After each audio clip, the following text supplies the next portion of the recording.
rest for your weary soul, and time to heal, yet still you fight with what you're told, and hold on to your scars and wounds and paths of old.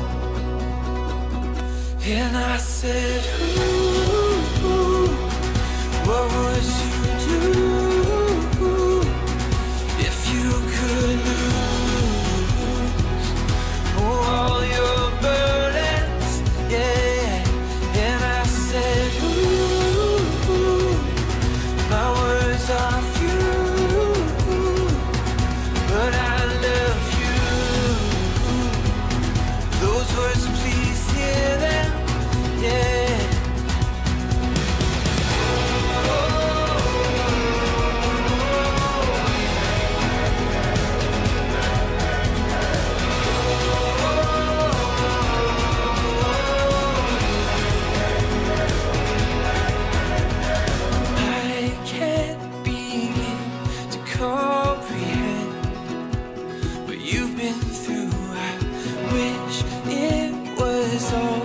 Just pretend, just an awful dream, but please don't let your heart grow dead. For God restores and brings hope and grace and truth and life. And I said, ooh, what would you do if you could all your burdens? Yeah. And I said, ooh, my words are few, but I love you. Those words, please hear them. Yeah.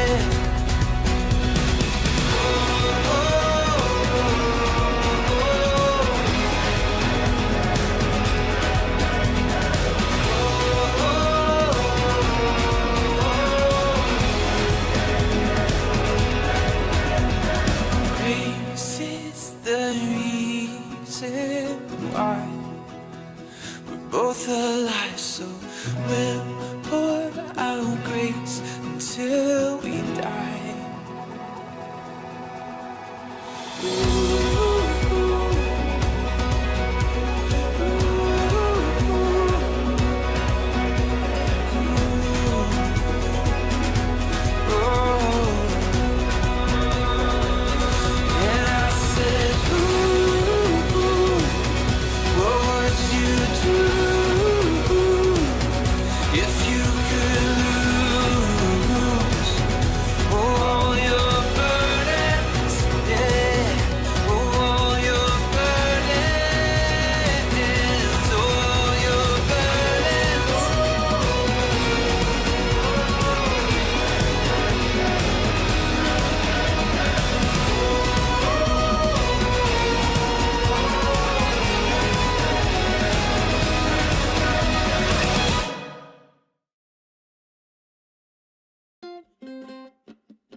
We were floating down the river in your red canoe. You were laughing at my stories, oh, back from my youth. Yeah, and I remember thinking to myself that you were the one. Oh, you were stunning, you were lovely, yeah.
inside of me, trying so hard to be set free. When you want to get out, you want my dreams, holding me captive in my own sleep. When you want to get out, you want my dreams, holding me captive in my own sleep. I want you, I want you, I can't tell you, I can't tell you. I want you, I want you, I can't tell you, I can't tell you. And the more I hold on to memories, the farther you drag me into my dreams. I want you, I want you, I can't tell you, I can't tell you.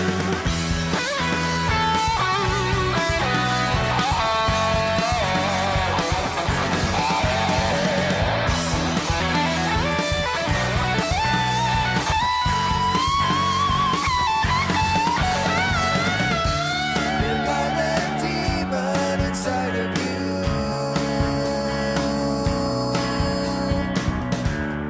feeling emotions that I feel too. And I hope to get back in your head, like Tegan and Sarah once had said. And I hope to get back in your head, like Tegan and Sarah once had said. I want you, I want you, I can't tell you, I can't tell you. I want you, I want you, I can't tell you, I can't tell you. And the more I hold on to memories, the farther you drag me into my dreams. I want you, I want you, I can't tell you, I can't tell you.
What's up?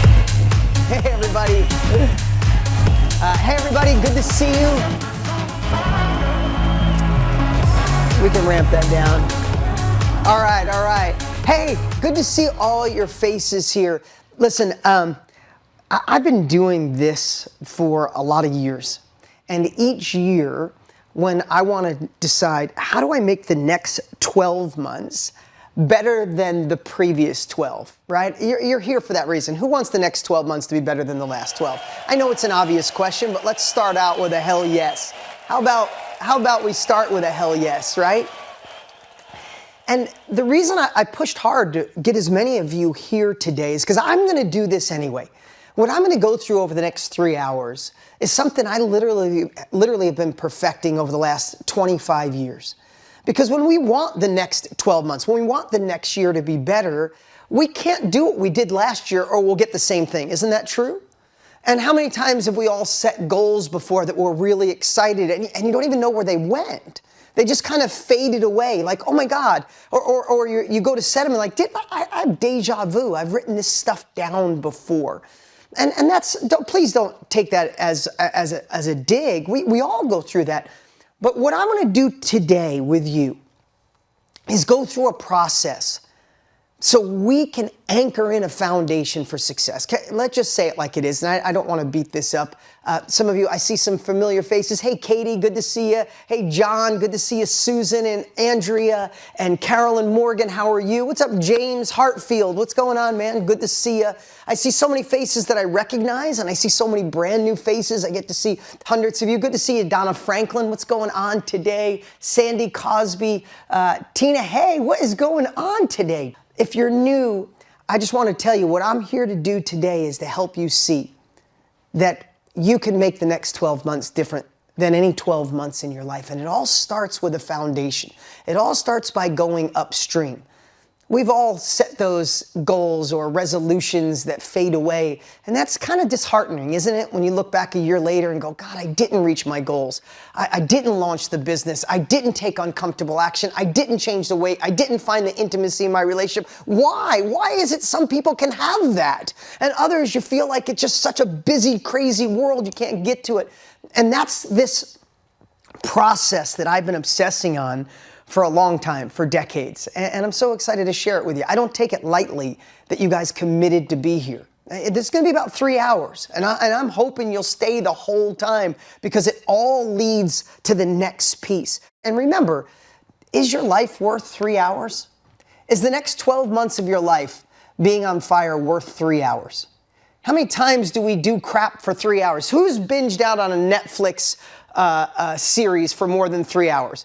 It might have entertained you, but didn't do crap for your life. Who in here has ever looked on social media for 2 minutes and go, I just want to check that one thing. And 3 hours later, you're like, oh my God, right? Your pinky hurts from holding your phone like this, right? And your fingers are numb and you're like, how did I just lose 3 hours? So let's really put that in perspective. If where you are is not where you want to be, then we got to do something a little different. Is that true? And who on this right now, I get to see all your beautiful faces, I'll get to see thousands of you today, who in here knows that you're meant for more, right?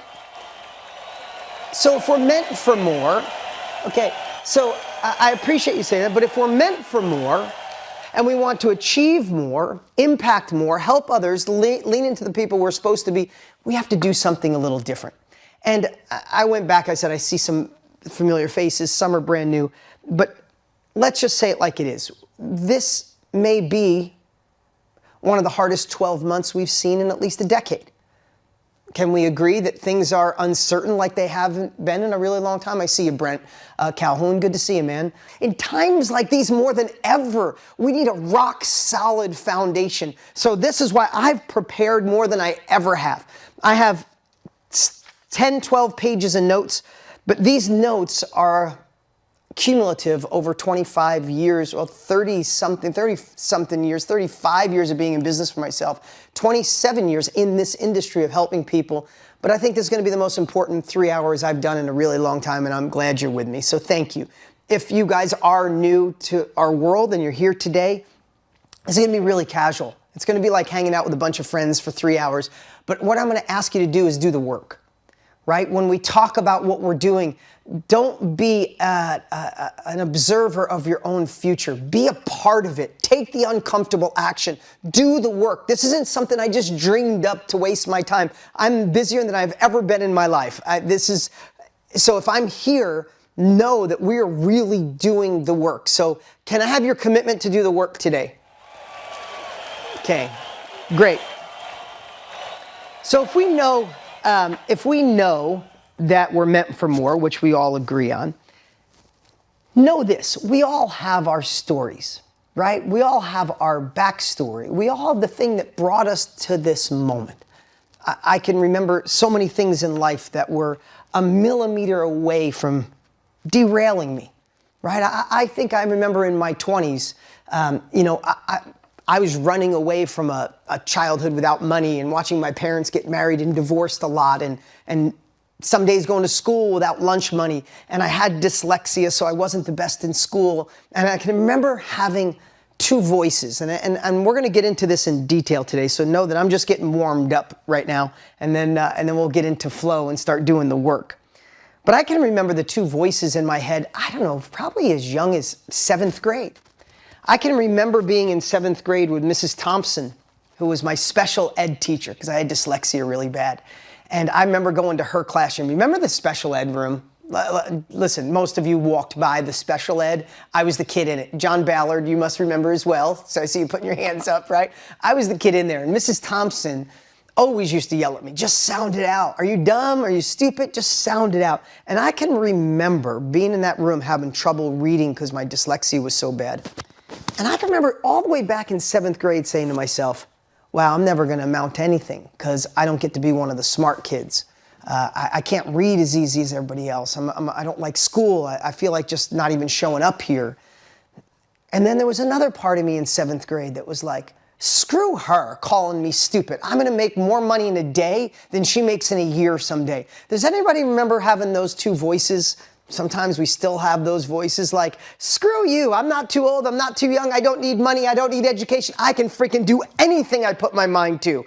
Don't you love it when we have days like that? And then there's the other days and go, wow, with this government, with this craziness, with this separation, with this recession, with this inflation, with a husband that doesn't have my back when I need him to have my back, with friends that think I'm crazy, maybe I should just be lucky or fortunate for what I have. Don't we all have that crap story, those stories going on inside of ourselves always? Well, I want to tell you, I want to make sure the story that tells you you're meant for more, you could be more, you could do more, is the one in charge. That we get to go upstream and adjust the knob. So this isn't just 3 hours of motivation. This is real transformation, right? There's a difference between motivation and transformation. You can go watch a 7-minute YouTube video of, Nelson Mandela or other amazing people, and you can be inspired and motivated. I want to motivate you today, so I'll be transparent. I want to inspire you today. I want to get you to take uncomfortable action. I want you to commit to yourself that you will not allow yourself to give up on the man or the woman God designed you to be. But I don't want to just motivate you today. I don't want to just inspire you today. I want you to have the tools to transform today. And if it sounds like I'm being a little cocky or overly confident, maybe I am, because I've been here. I was telling you a little bit, for those of you who don't know my story, I'm not going to go back a long story. I'll just tell you, I had both of those voices. And my parents were married and divorced 9 times between the two of them. And I did move 20 times by the time I was 19 years old. And I used to go to school without lunch money. And I remember being that kid that said, wow, I guess this is my life. But I also remember thinking, no, there's other people who've been where I am. And they've achieved incredible stuff. And I'm not going to settle, because I am meant for more. And if I want to be more, I got to do more. I got to have different thoughts. I have to have different capabilities. I have to do things different than my parents did. I love my parents, but I had to do something different. I had to be different. And sometimes if you're on this group, you are the different one in the crowd.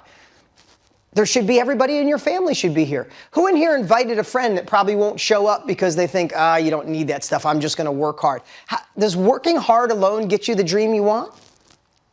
You all probably work hard, but we need to work the right way. We need to break through new layers. We need to take new uncomfortable action, gain new capabilities, and that's why I'm so excited you're here today. I heard Tony tell this story. Tony Robbins, my partner and friend. I want to tell you this story and kind of set some anchors today. And if I look down, I have some notes and I don't want to miss anything. So no, this is casual, this is like family, but this is an important flow. The way I set these 3 hours up all build upon each other. Really the most value today is creating this foundation for the next 12 months. Can we agree on that? Okay. So I love the saying the little things are not just the big things, the little things are everything. And I want you to keep that theme inside today, that there is no magical money machine to wave a wand and get rich or fix your relationship or have passion come back into your life. Do we all agree we have to do the work, right? We want more, we got to be more, we got to do more, right? But I want you to remember, it is the little things that cumulatively add up, and all of a sudden you are a different person, right? It's these micro wins that we're going to be talking about. And it's going upstream to solve the problem so we never have the problem, or go upstream to adjust things so we can flow downriver. And I want to give you an example of something that Tony was talking about, the medical industry. It was a decade ago he told this story, and if you heard it, you're going to hear it again. But I really want you to think about, because this is really the whole theme of this next 3 hours, is going upstream. It was talking about how the medical industry is so overwhelmed. They're trying to that they never have the chance to really catch up, so they're only just fixing the end result. They fix the disease rather than going up and preventing it, right? And it's not that the medical doctors don't, they just don't have the time. So the story was this. A doctor pulls into his college, into the hospital. It's near a stream, and there's somebody drowning out in the stream. And the doctor goes out and saves this person drowning, runs from the parking lot and saves him. Then there's another person and another person. All of a sudden there's 20 people in, and every time a new doctor pulls in to the parking lot, the doctor say, "Come over, help us, please. We have to save these people." And then all of a sudden there's more and more people in the water. And the doctors are trying to save them, and they can't even do it quick enough. And all of a sudden, one doctor pulls in. He sees the problem. He gets back in the car and starts driving away. And the other doctors are saying, hey, where are you going? We need help here. The doctor said, "Oh, no, I'm going to drive upstream and see who's throwing these people in and stop them. I want to go upstream, and let's adjust the knobs up there so we're not so overwhelmed where we are today." Does that make sense? This has been you got to understand something. This has been my obsession for 27 years. What is the human condition? How do all of us shift the knobs upstream so we can be successful today, so we can get to the end of our lives and realize we put all of us in. We didn't leave anything on the table. That saying of the worst thing that could ever happen in our lives is we get to the end of it and meet the man or the woman we could have been. I think about that. I'm like, hell no. I want to get to the end of my life and people be like, "That crazy bastard, he never gave up on anything," right? That's where I want to be. So let's just think about that as we move forward, and how we model the next 12 months of our lives. Because I said this, but let's agree. The outside world is out of control. Does anybody else feel that, or is it just me? Raise your hand if you think the outside world is out of control. Now, if the outside world is out of control, that means if we don't manage the inside game, then our inside feels out of control. If we let the outside world, those of you that know me, I always say this, we can be the thermostat of life or the thermometer of life. If we're a thermostat, whatever happens to the outside world, our temperature goes up and down. Is that true? But if you're the thermostat, what do? You adjust the temperature. You don't let somebody control you. You don't watch the news and go, "Oh my God, we're screwed," or have a negative friend while you're at coffee saying, "Oh my God, we're going in a recession, everything's going wrong, world's going to handbasket, the dollar's going to deflate," right? If we let the outside world match our inside world, we are absolutely screwed. You'll be paralyzed with fear. You will feel uncertain, and you will sit on your hands and hope things get better. Hope isn't a strategy. Hope is a good start. But then we need new capabilities and new action. And then we get to be in control. We adjust the temperature. Who's ready to adjust the temperature? Thermostats, right? Because if we master the inner game, then we create our own certainty. It's like when things are uncertain, you ever been around and you guys are probably that person for your family? You know how one person has always got the confidence to see something you don't? Right? When something's wrong and there's somebody, and that's probably you in your life, Sandy Cosby or Jennifer or Steph, right? We need to attack each day that way. So, this is the part that I love to share. Another added theme I talked to you, one is the upstream part of it. The second is we win games, we win the game of life by doing the things we do when no one is watching. So today, no one's watching, it's just us. But we're gaining the capabilities. You're taking 3 hours of your time to set up the next 12 months for a win, right? What we do in private is how we get celebration in public. Everybody loves winning games. This is a theme I've told my kids since they were little. My daughter loves winning her softball game. She's a pitcher. But she doesn't win games during the game. She wins when 4 days a week she's in the other room practicing, when she'd rather be with her friends or go to the mall or do something cool, and she's got to come here and spend 2 hours with a coach. That's a pain in the ass. No one else is watching. She's here by herself. But damn, when she gets the W in a high school game, when the whole team, when her whole high school is watching, she freaking loves it. Everybody wants to be celebrated. Everybody wants to win the game, but very few are willing to do the work when no one's watching. The reason I'm setting this up is because we all want more. You all said I'm meant for more. The unfortunate part, there's no magic money machine. The fortunate part, when you do the work, when you take the time, you don't have much competition because most people dream and are unwilling to do. So another theme today is, who are we when no one's watching? Right? Okay, I'm going to digress here for a second. Anybody have a friend, and I am not knocking, I have a dear friend who's been 100 pounds, he's been 275 pounds since 10th grade, and he is the happiest guy at 275. He's been 275 forever. He loves it. He wouldn't lose a pound, and I think he would look silly if he was any smaller. He's been my friend literally for 40 years. I love Doug, one of my favorite people on the planet. But there's other people who are a little heavier, and they're always talking about losing weight. Anybody have one of those friends? Talk about it nonstop. And when you're with them, man, they make all the amazing decisions. They're eating the grilled chicken and the salad. But there's no way they're 100 pounds overweight all these years and doing that shit when no one's watching. I'm just being honest. It can't be possible. Right? So they're talking about, they say it, you know when no one's watching. And I think of another dear friend, I won't name him by name, and him and I laugh about it all the time because I said that to him one day. He's like, son of a bitch, you're right. I pound the cereal at night. I love ice cream. Son of a bitch. Right? And we joke. Just don't lie to yourself. We can't say I want to start the business and scale it. I'm going to do everything it takes. And on your free time, you're on 3 hours a day of Netflix or 3 hours online just surfing. So keep that theme as we go through the day too. Who are you when no one's watching? And just be honest with yourself. It doesn't mean you're a bad person, but sometimes you got to call your own crap out. Hey, I said I wanted to fix my relationship, but I'm still doing stupid stuff online when I should be focusing on my husband or focusing on my wife. So just want to give that little theme. So let's start doing the work, okay? We're going to go over in this first section, this is section 1, we're going to go over the 10 things to master over the next 12 months, okay? Even if you've heard some of these before, I want to say, hear them again for the first time. When people tell me sometimes, oh, I already know that. Dean, I heard you teach that 5 years ago. But are you doing it?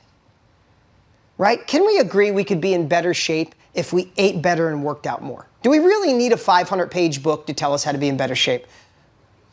Like, literally, could we just say, eat better, work out more? How about with our relationship? What if we just said, when is the last time you actively listened to your partner, not just talked? When is the last time you actively listened? Especially us guys. Guys, we want to solve our wives' problems. That's not just a saying, that's the fact. We don't actually listen sometimes. I know if I just shut my mouth some days when I come home, my wife's got 2 babies, we got a 2-year-old and a 2-month-old, and my wife's juggling, she comes home, she'll start telling me something and I want to fix all of it in 13 seconds. And when I just stop and go, shut your mouth, listen, smile, acknowledge. And I go, oh, babe, oh, wow, okay.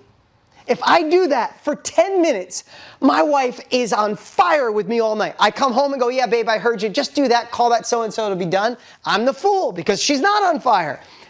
Right? Sometimes we know the answers, but are we actually doing it? So today, when I go through these 10 things, these upstream pieces, as we're calling, the things that we have to do when no one's watching, the little things that are actually the big things, are we actually doing it? So this first part of these 10, I believe if we incorporate these little things into the next 12 months, the next 12 months will be the best 12 months of your life. We know we want the next 12 to be better than the last 12. So these are the things we want to incorporate. This isn't setting our goals yet. This isn't setting our outcome. This is the foundation of it. And I believe over 25 years of doing this, this is the best flow. At least this is the exact process I'll do it. So you guys ready for 10? Number 1, audit your inner circle. Audit your inner circle. Now I know my team will write this down too. But you guys, you can write it in your journal. You guys can, Larissa, thank you for putting it up on the screen. And what do I mean by that? You guys have all heard this, but we are the sum total of the 5 people we surround ourselves with. That's just a fact, right? We have, who in here has the negative Nelly friend? That everything is wrong, life is going to hell in a handbasket, you're crazy, you're a dreamer, this is not a time to get rich, old days, people could be wealthy, those days don't exist anymore, entrepreneurship is dead, the government's not fair, our world's going, everybody's ruined it. You might have friends that are extreme, liberal or extreme conservative, and their views are so strong, even if you consider yourself liberal, it just seems crazy to you, or you consider yourself conservative and it seems crazy to you, right?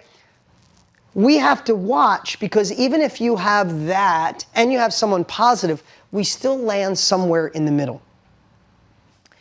Is there anybody that you make excuses to when you share your dreams and goals? I'd like to start my own business. I know it's probably hard in today's world, and I know I'm a little old to start this online coaching business, but I want to try it. Do you realize that what we put out in the world, what we say, our subconscious is always listening? Some of you, Marianne, I see you shaking your head, right? Some of you dim your glow to match the people around you. You turn it down a notch because you're afraid to be you. Some of us are afraid to start over. Some of us are afraid to express ourselves. And I can't say, just give up on those people and never talk to them again. But you have to recognize that what we say on a regular basis, what we do on a regular basis, the people we hang around, it just becomes part of us without realizing it. Like I see my daughter, she's 16, her best friend, when I first met her best friend, when she says something, she bites her lips like this, right? My daughter's friend. And they've been hanging out now for 2 years. When she went to high school, she found this friend. For the last 3 months, whenever my daughter says something funny, she bites her lip in the same exact way as her friend did. And I called her out 2 days ago. She goes, oh my God, I do that. I didn't even realize it. That's her thing, not mine. You don't realize that you pick up these traits. So if you have someone that says, the government will never allow us to make money in today's world, those days are gone. Say it enough, it's somewhere in you. Right? So I'm gonna share this too. Trent Shelton, who's a dear friend of mine, if you've ever seen him, I love the guy, he's always on Facebook, you'll see his messaging. And he said one day, why are we expecting other people to get our dreams and goals when God gave them to us, not them? And then he anchored it in and said, we all have different prescriptions, right? When I take these off, all you guys go blurry. I could read, but you're all blurry, right? We all have our own prescription. God gave it to me. If I gave my glasses to George or to Deanna or to Patricia, you might look through them and go, I'm blurry, I can't see. True or false?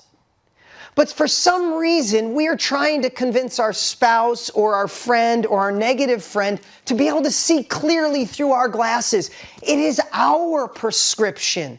This is our prescription for fulfillment, our prescription of the man or the woman we want to be. But so many times we're waiting. And be honest with yourself. Who in here is waiting for a friend, a family member, or a spouse to finally get you and say, I'm really proud of you, you should go for it? Right? We're waiting for that, and we might never get it. And that's okay.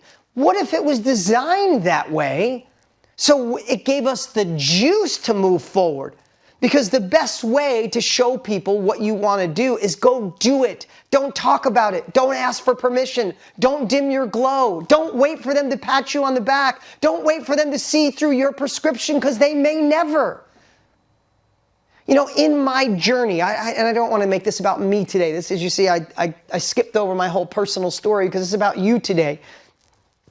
But I can remember wanting people to not think I was crazy and not think I was a dreamer. I was a broke kid with dyslexia from a little town who worked on cars every day of my life, who drove a tow truck, and I said I wanted to do what Tony Robbins did. Can you imagine what my family thought of me? And all I ever wanted, when my sister sat me down and said, you're not Tony, you don't have money, you didn't go to college, you can barely read, you can't be in this education business, you're amazing with cars, stick with what you know, and we love you and we're proud of you. Do you know how bad I wanted my sister to be like, hey, you want to be like Tony Robbins, or you want to do your own thing? I'm so proud of you, go for it. If there's anything I can do, I'll support you. Call me when you need help. I wanted that so bad, I craved it, that I almost gave up. But then there was a moment it flopped, and I was like, now I must do this to show my sister I don't give a shit about all that stuff. My heart is called for more. I am called to serve. I'm called to impact, and I am not giving up until I become the man that God designed me to be, or else I will be dead at 25 years old. I just might walk around for another 60 years. Who of us feel that you could, if you leave your life the way it is, you're already dead? You're just existing. Screw that. Screw that. We got one shot at this. I am not dimming my glow. I am not dimming my glow. So think about that. Audit your inner circle, number one. Number two, solve bigger problems. I talk about this a lot, but this is something you got to incorporate to the next 12 months of your life. You see, I believe most of us have this flawed perception that when we get successful, problems go away. As I even say that, can you guys agree that that's just not possible? In fact, when you have bigger success, do you think your problems get smaller or bigger? Put it in the chat. If you get more success, do your problems get smaller or bigger? Look at everybody saying the same thing. You know it, but intuitively we're like, I hope these problems go away. No, shift to where you get better at solving bigger problems. In the next 12 months, when a problem comes up and it's bigger, go, oh shit, bigger problems. I must be on the verge of a bigger breakthrough. I got this one. Imagine if you were the person in the room when the problem comes up and everybody goes, oh God, what are we going to do? Like, give it to me. Here's what I know. When I'm in a room with successful people, and I feel blessed, I've gotten to meet lots of billionaires and all that crazy stuff, but I know if I sit around in a room, I know the most successful person in the room solves bigger problems than the rest of the people in the room. Simple as that. So imagine shifting that over the next 12 months of saying, oh, I need bigger problems. I think about small things. And again, I've repeated this for those of you that know me, but when I pass somebody and you know, sometimes you cut somebody off by mistake or you swerve over in a lane and then the person next to you, sometimes somebody goes like this, oh, it's all right, don't worry about it. And then what's the other gesture sometimes, right? It's one of the fingers on your hand, I won't do it, right? Screaming and yelling. In my head, I'm thinking to myself, oh, you're never going to be successful. If that's the biggest problem of your day and you're so worried that I swerved 1/8 of an inch into your lane and now I could go F myself and go die and do I want to pull over and fist fight you, you're screwed. Because that's the biggest problem you're having of the day, right? I mean, I always joke, if I order medium rare steak and they bring me well done chicken, I just eat it. My wife tells me that all the time. She goes, didn't you order chicken? It's like, yeah, but who cares?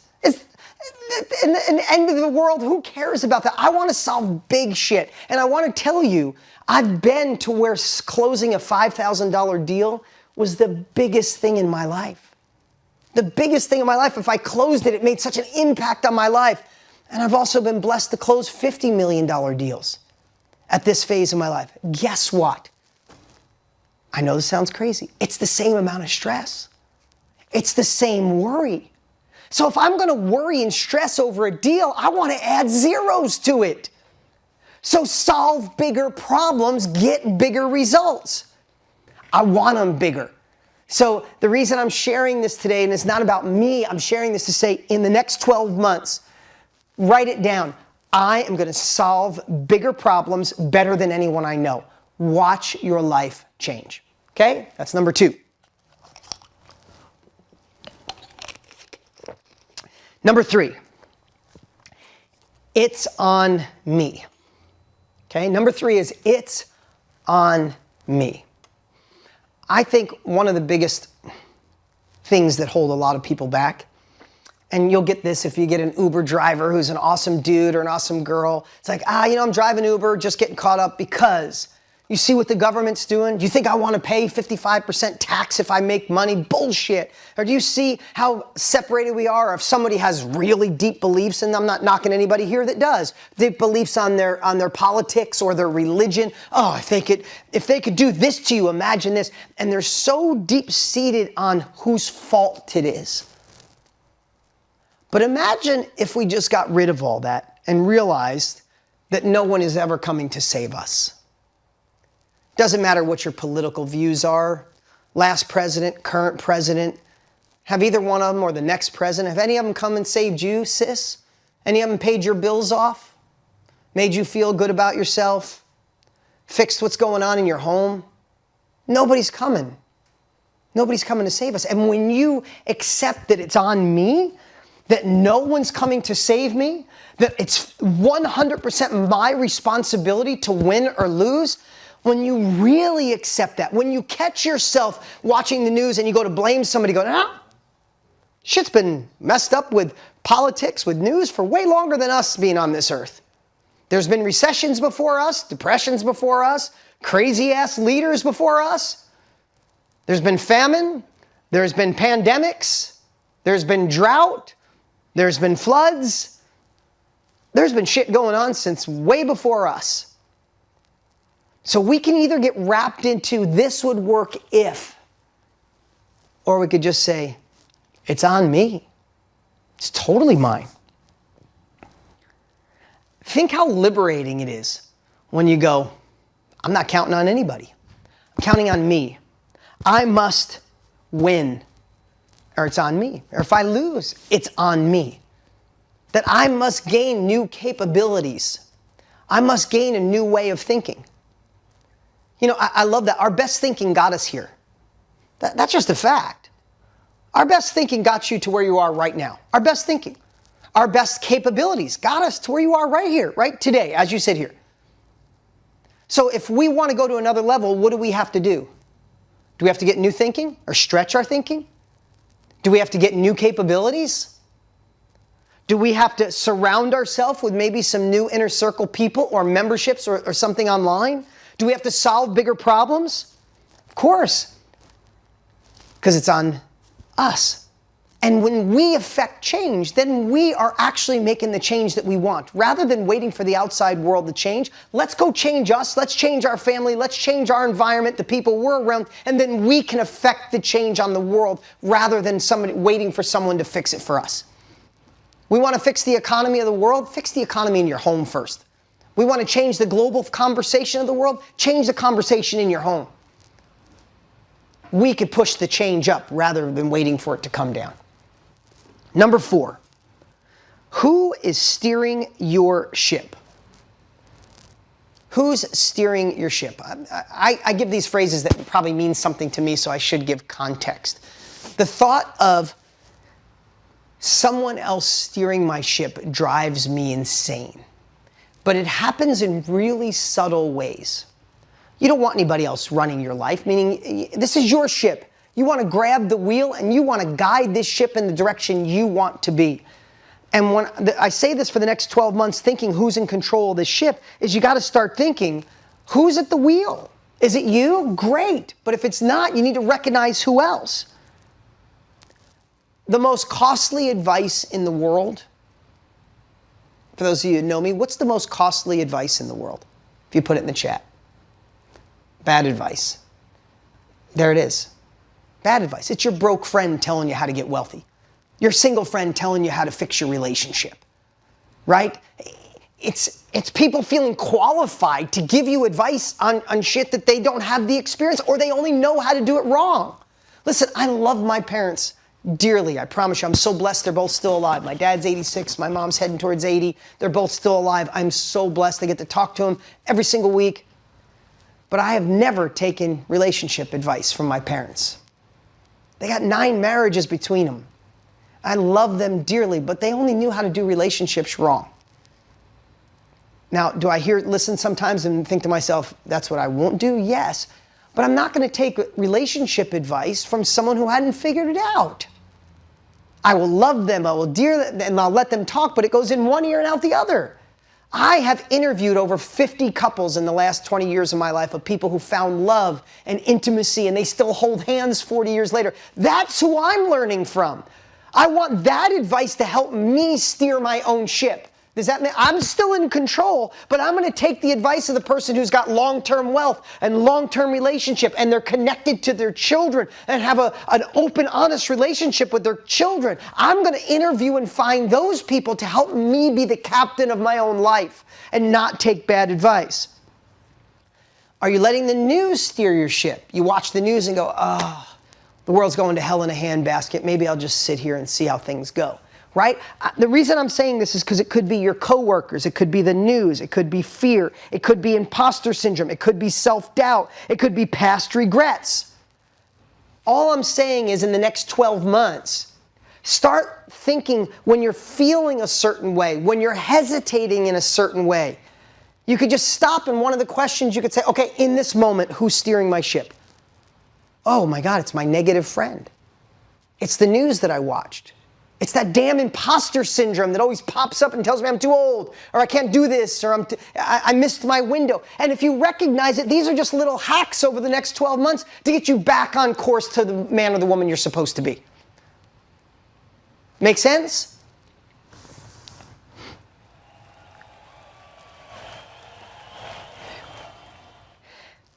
And then I would just say, I know this sounds obvious. And remember, this is the prep work going into it. But think about this. What things do you do that make you feel like you're not the captain of your ship?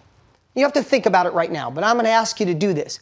Just write down, what are things you do, people you talk to, things you watch, that make it so you don't feel like the captain of your ship? And stop doing it. Not trying to be oversimple here. Stop doing it. And then what makes you feel empowered? Being connected to a group like this, being a part of a certain Facebook group, listening to a certain audio, watching a certain podcast, talking to just that one friend. What do you do that makes you feel empowered, feel on fire, feel alive, and do more of it? Again, not trying to be oversimple here, but some of us are like, we got the hammer and we're smashing our thumb and it hurts. And we continue to smash our thumb with the hammer. It's like, if hitting your thumb with a hammer hurts, stop hitting your thumb. Right? So who's steering your ship? Number 5. This one I stole from Og Mandino, the author of The World's Greatest Salesman. I had it written in a different way, but I loved his thought when he said, I will meet this day with love. Now, this is especially for business. We are in uncertain times. Things are scary.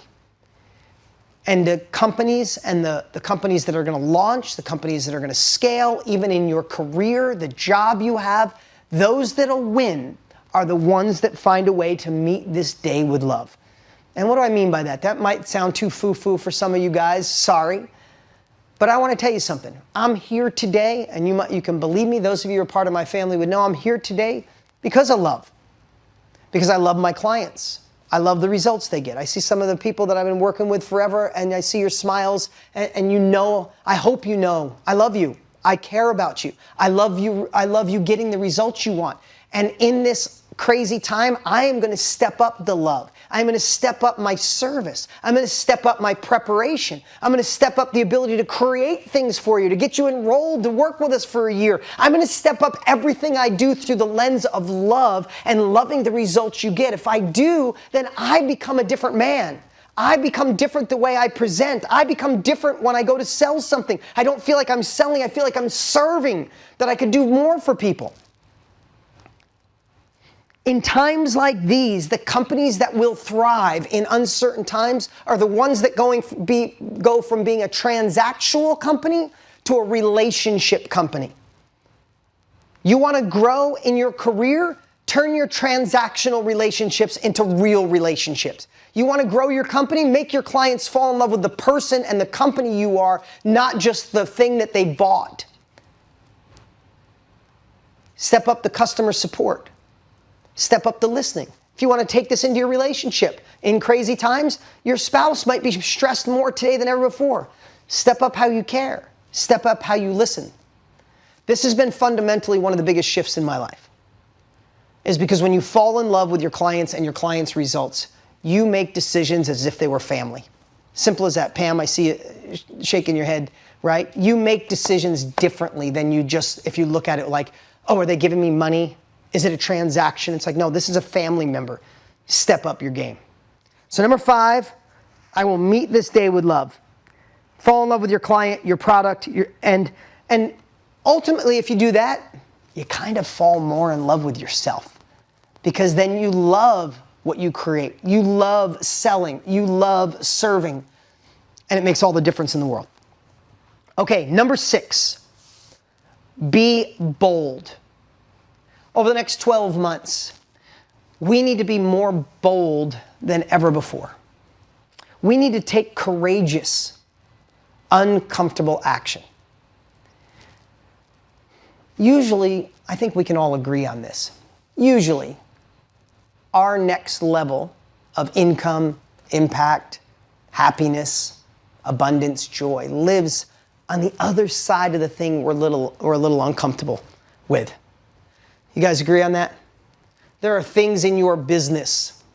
Maybe you need to lean into your marketing because that's I love every other part of my business, but the marketing's weird, so you avoid it, when actually if you faced it and you were bold and courageous, your next level of your business lives on the other side of you attacking the marketing, right? Or making that first sale, or asking for the yes, or telling your family, I love you and I respectfully am okay with you disagreeing with my dreams, but I am going for it with zero hesitation and I don't give a shit what you think. I love you, but this is for me, not for you. That is bold. That could be scary, but your next level lives on the other side when you finally say that. And it might be scary.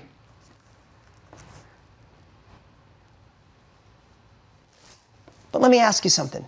Hesitating, waiting for the perfect time, what does that already cost you? What does hesitation already cost you? Who has a regret? Raise your hand if you have just even one regret in your life at a time you hesitated because you were waiting for everything to be perfect. I want to tell you, when things are uncertain like we're going to experience over the next 12 months, most people sit and freeze. You know, there's fight and flight, fight or flight. The third F is freeze. A lot of people are going to freeze. This is not a time to freeze. This is a time to be bold, to be courageous, to stop hesitating. As I said earlier, stop waiting for permission. Stop dimming your glow. There is no perfect time than right now. I love that saying, jump out of the plane, grow wings on the way down. Take that bold, courageous, uncomfortable action, because your family and the world need the best version of you right now. That's just it. So be bold. Number 7, focus on the fix. That's something I've been teaching my boy Brody since he was little, is we have to train our brain over the next 12 months to really, not just kinda, but really have solution-oriented thinking. When things go sideways, we can say, our brains go, well, how could that happen to me? How could she let me down? How could he say that about me? Why didn't that happen? This technology's not working. Oh my God, it's not what I thought. Our brains can focus on what went wrong and then try to analyze why it went wrong or why this person did this. Or we could train our brain to say, what can I learn from it and how do I focus on a solution? I know that sounds simple and you're probably like, duh, Dean, I thought I was going to come here today and get some stuff that I never heard before. These are the little things that are actually the big things. These are the little things that are the big things. When people ask me the secret to my success, I've been blessed to start over 15 companies and do more than I could have ever imagined possible. Beyond anything I could have ever imagined. And everybody, that's the first thing people ask when they, hey, come on, tell me, what's the one thing? And I really can't give them an answer. These are the one things. These are the little things that are a part of my DNA on a regular basis. And do I want to slip back to the man I used to be? Every day. Every day. That's why doing something like this, staying engaged, staying a part of a community, getting this information and staying here, this is what makes the difference. Because I have trained my brain that when something goes sideways, my brain wants to go, oh, how could they do this to me? And what employee did it? Or I could say, hey, what can I learn? And how do I focus on a solution? Those that focus on solutions will always win the game of life. Right? You spill a glass of milk, you could say whose fault it is, why did it spill? Is it going to stain the carpet? It's going to smell? Or you just go get a towel and a new glass of milk. Right? We must train our brains to focus, in fact, all of your energy. All of your energy. We only have, if you look at energy like a gas tank, you don't want half your gas going to trying to figure out why it went wrong and how somebody could do this to me, and half towards a solution. You want to be the winner? Gas to the floor, solution-oriented thinking, focus on the fix. Number 8, and this is kind of anchoring in a lot of what I said today, but the little things are the big things. And this is what we should write down. Look for the little things. Look for the little things. Now remember, this is just the primer. We didn't get to setting the goals yet. We're working on that. But these 10 principles can truly shift the next 12 months for you. So looking for these little things, and I wrote some things down. I love the saying, small hinges swing a big door. I love that saying. Small hinges swing a big door. So think about that. Are there tiny micro routines that you could implement starting today that could start making changes in your life? As some of the things we went through, what if you just said, I'm just going to audit my friends? Little thing. I'm just going to audit my friends. I'm not going to throw away my friends. But there's certain friends, when I'm in a creative mode, I'm not going to see them at that time because they'll take away my creativity. Small little tiny shift, right? Small little hinge. Or I'm going to be with them, but I'm not going to allow any of their thoughts to sink in. We're going to talk about something stupid, and I'm not going to ignore that, but I'm going to do it. What about solve bigger problems? I'm going to make a note in my journal or on my phone, or I'm going to have small little thing. I'm going to set an alarm for 2 o'clock every day in my phone, and when the alarm goes off, it's going to say, solve bigger problems. So I'm going to remind myself every day, 3 seconds a day, to solve bigger problems. Isn't that a small little thing? Small little hinge? Or what about, I'm going to set another alarm at 6 o'clock in the afternoon. And when it goes off, because you know you can do that in your phone, you can write the text underneath what the alarm is. It's just simply going to say, it's on me. It's on me. I'm going to set that alarm every day at 3 o'clock. I'm going to go like this. It's on me. It's my life. I'm in control. No one's steering my ship. Right? I'm going to just decide when someone goes sideways or rogue or treats me shitty, I'm going to decide to greet this day with love. As hard as it is, I'm going to get mad. I'm going to replace all those emotions with compassion, and I'm just going to treat this day with love. Tiny little thing. But these are the things that stack on top of each other. I'm going to remind myself to be bold. I'm going to focus on the fix. These are all little things that we could make routines. I wrote down, we could journal for 15 minutes a day about these things. We could make sure we get the right courses. We could be a part of an online family. I could shift my disciplines. I could read certain books. I could listen to certain podcasts. I can have 15 minutes a day of focus time where I'm focusing on the man or the woman I should be. Bigger future thinking, innovative thinking, creative thinking. I'm going to do some mindset practices. I'm going to create my goals today, and I'm going to read them every day for the next 90 days. I don't know what it is that you need, but I promise you the little things will add up to be the big. Incantation, I love that, Steph. We're actually going to talk about those later today, right? Do you need an incantation? It's like, this is my life, I got this, and I will be the man or woman God designed me to be. What if you said that every day, or something that's your own, right? What little routines or habits can you shift over the next 12 months?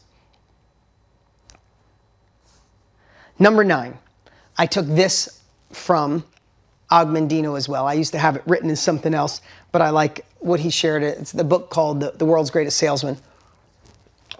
One of my favorite books. And it's the only, you guys will know this, part of the, those of you who have been with me for a long time, but it's the only word in the English language that will guarantee your success. What is the only word in the English language? Look, you guys are already sharing it. You guys got cheat sheets.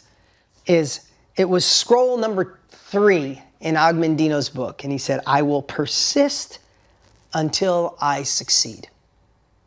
I will persist until I succeed. But it comes with stuff that's attached to that I thought was really fair, or really awesome is, I will persist until I succeed. How many of us, I hate to use a sports analogy, but I wonder how many of us give up when we're on the 5-yard line.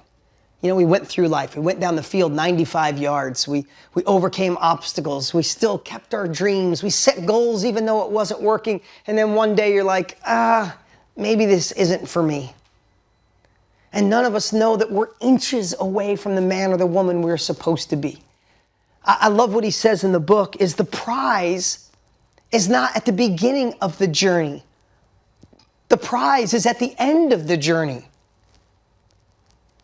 And then here's the thing that really ties it together. Unfortunately, we don't know how long that journey is.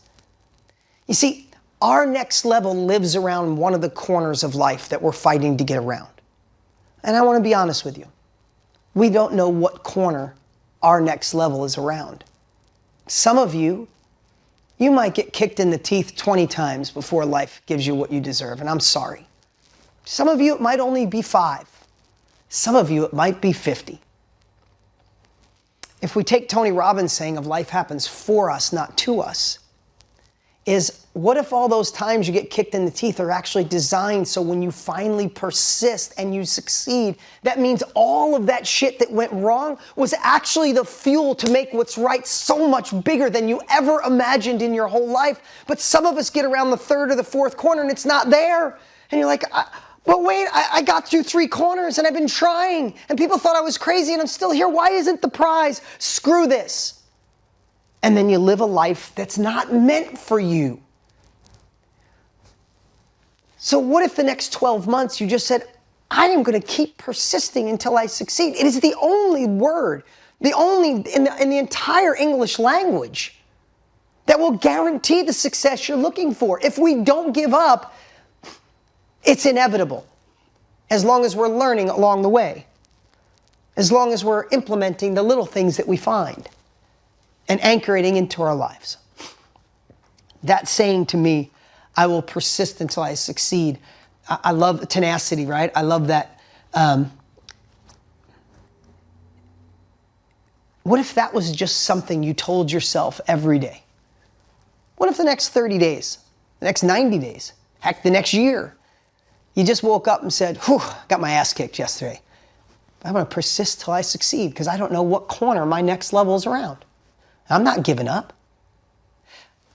Imagine somebody showing you at the end of your life, like, I didn't mean to tell you this, Patricia, but when you gave up, you were only one more corner away and your pot of gold was there. Your happiness was there. Your abundance was there.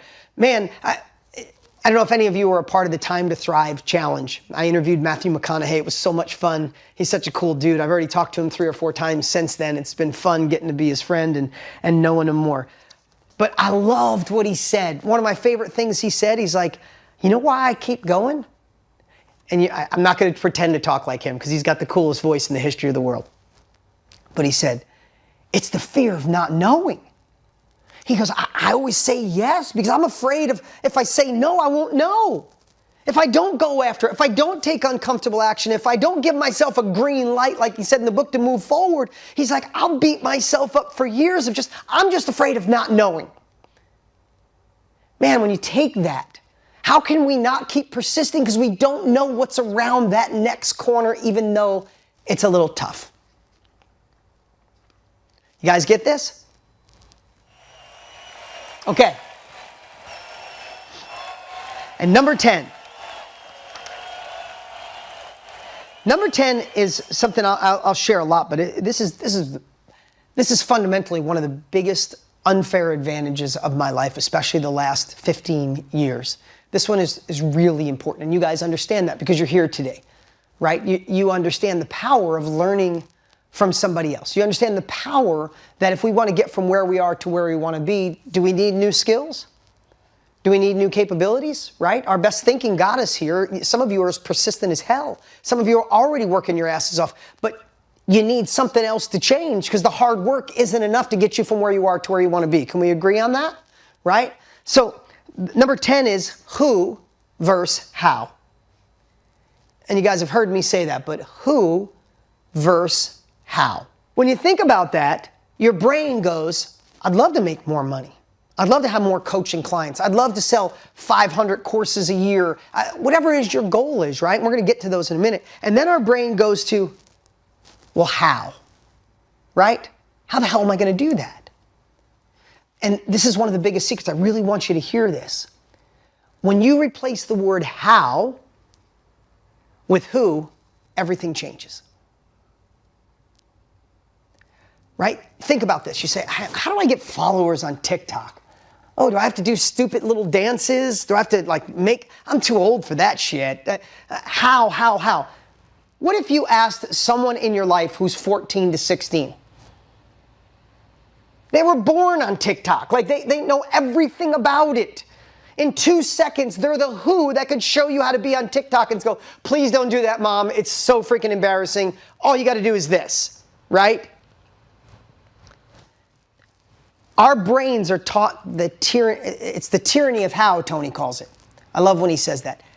If you replace the word how with who has already been there? Who can show me? Who can I model? Who can I recognize who's got a pattern of success and I can follow that pattern? I said, we need new capabilities and skills. We agreed on that. From where you want to go to, from where you are to where you want to go. So who's already crafted the map, right? I think about this all the time. Think if you're in the woods, right? You walk across a field, you're in the Amazon, and someone says, on the other side of these 20 acres or 20 miles of woods, on the other side is paradise. On the other side is a hot spring and things that make you feel natural and amazing people, and we're going to celebrate, and they're going to make you a coconut drink that's beautiful, and it's on the other side of this 20-mile square of woods, right? And you got to get to the other side. And you think, how the hell am I going to get through the Amazon? And there's snakes and spiders and things that could kill you, and there's quicksand, and there's all that stuff. You could just rush in and go, how? I don't know, I'm going to find it. Or if there was a kid there selling maps for $10 and said, oh, I've been through this jungle. I'm 14 years old. I've been going through this jungle, getting to the other side every day of my life since I was 9. Hey, for $10, here's the map. Wouldn't you rather have the who rather than the how? Someone brave goes, no, I can do everything on my own. And they get beat up and they fall in quicksand and get bit by a spider and they never get to the other side. The person with the map goes, ooh, let me step around this. Let me go over here. Ooh, it looks like I'm going out of the way, but I guess I'm avoiding that mountain that looks really impossible to get over. When we start training our brains to go from how to who, everything changes. So in these next 12 months, I'd really love for you to start training your brain when you get overwhelmed. Bernard, I see you shaking your head, right? When you get overwhelmed and you go, how the hell am I gonna launch my course online? How am I gonna become a coach? How am I gonna get a following on Instagram? How do I get YouTube going? How do I get the mindset to be brave enough to pull the trigger, to tell my family and friends I'm doing this? When you start thinking that word how, stop and go, who's already done it? Who can I get the map from? Who's already accomplished what I want to accomplish? Right? I'm not joking you. When I'm not an advocate of divorce, but I went through a divorce years ago. And I was so worried about my kids. And I was like, how are they going to be okay? What if they have the same experience as I do? What if they feel insecure? What if they feel fragmented? They got to be someone for mom and someone for dad. And I started freaking myself out with how. And then you know what I did? I went and found 10 different families that went through a divorce and they co-parented amazing and the kids weren't fragmented and they were thriving. And I read 4 books and I hired 2 coaches, and all I did is I learned the how from the who had already been there. And I went from scared with anxiety to divorce sucks and I'm not an advocate, but it's happening and I'm gonna make these children non-separated. They're not gonna feel fragmented. But I had to learn from someone who had already been there. And you know how great it feels? I can come home on Mother's Day and my current wife is sitting at the table with my older kids making their mom their Mother's Day gift. My heart fills, my eyes fill with tears because everybody is connected, because I found people who had already been there and were willing to share what it is they learned along this journey to accomplish it. When you can get the map, get the map. Does that make sense? So we covered audit your inner circle, solve bigger problems. It's on me. Who's steering your ship? I will greet this day with love. Be bold, be courageous. Focus on the fix. Look for the little things. What can you make the little shifts that are actually the big shifts? I will persist until I succeed. And lastly, who versus how. And I'd love to just take a moment here and say, I'd love to continue this beyond today. Who would love to work together like this for the next year together? Who'd like to work together for the next year for about $1 a day? Would $1 a day be worth this? So here's what I want to share. We got a full day today, but I wanted to create something going into this uncertain year. Something that gave us the ability to do this on a monthly basis, on a weekly basis. For you to be armed with the tools to really set up a year for success. But let me share what we've done with the Accelerated Success Formula. The Accelerated Success Formula, let me give you a little history on it. It is, if you want to pull up that slide, Mike, it's a course that my partner and friend Tony Robbins pushed me to create. And I took everything I'm sharing today, but much deeper, and created a course that you can have all year long to set this foundation for success. It's the upstream strategies. I went back and looked at my last 30 years of an entrepreneur, like, how the hell did I get here? How did I not stop? How did I move forward when I was scared? This and Project Next are my 2 favorite courses in the history of the world, over 25 years of doing this. But this year, instead of just the course, we wanted to create a way where we could stay together for a whole year, and that's what we've done. So let me go through this. I call it the Accelerated Success Formula Bundle. And what you need for success, and if you're a part of Project Next, you know I obsess on this, is you need the immersion. What is the thing that I can have today that I immerse myself in this? But then you need repetition. You can't go to the gym for a weekend and then expect to be in great shape for the rest of your life. Is that true? Do we know that we need the repetition? We got to do it on a regular basis. We got to make it stick. And then the third part is we have to actually implement. If we don't absolutely put it in play, if we don't take the uncomfortable action, who in here has read a great book, saw a great event, had a course, but didn't actually do the work? Right? We all have. If we don't implement, it doesn't happen. It's just a dream. It's a hope, and hope's not a strategy. And then last, we got to be a part of a community. You got to be a part of something like this group here where we can come and be cheered on and not feel alone in this journey. So that's why we created the Accelerated Success Formula Bundle. So let me start with the Accelerated Success Formula. It is the 4 steps to success, right? Unstoppable mindset, then the 7 steps to a shifting world roadmap. Then we must take action, And then we get our next level success. So let me break down this course real quick. It's a 7-module course. I filmed it right here in the studio. I filmed a lot of it in front of a live audience. The interaction is unbelievable. I love this course. Module 1 is your world roadmap. It's your shifting world roadmap. Number 2 is we got to block the success stoppers. Then it's gaining the ultimate power, crushing the inner villain, unleashing the inner hero, overcome and thrive with confidence, and empowering happiness habits. Now, they're just titles. What is the real outcome? If you liked what we just started here in an hour today, this is my life's work. This is 30 years condensed into a 6-module course that you can have access to for the rest of your life. And these are the sections where we get to identify these things holding our back, to empower our next level.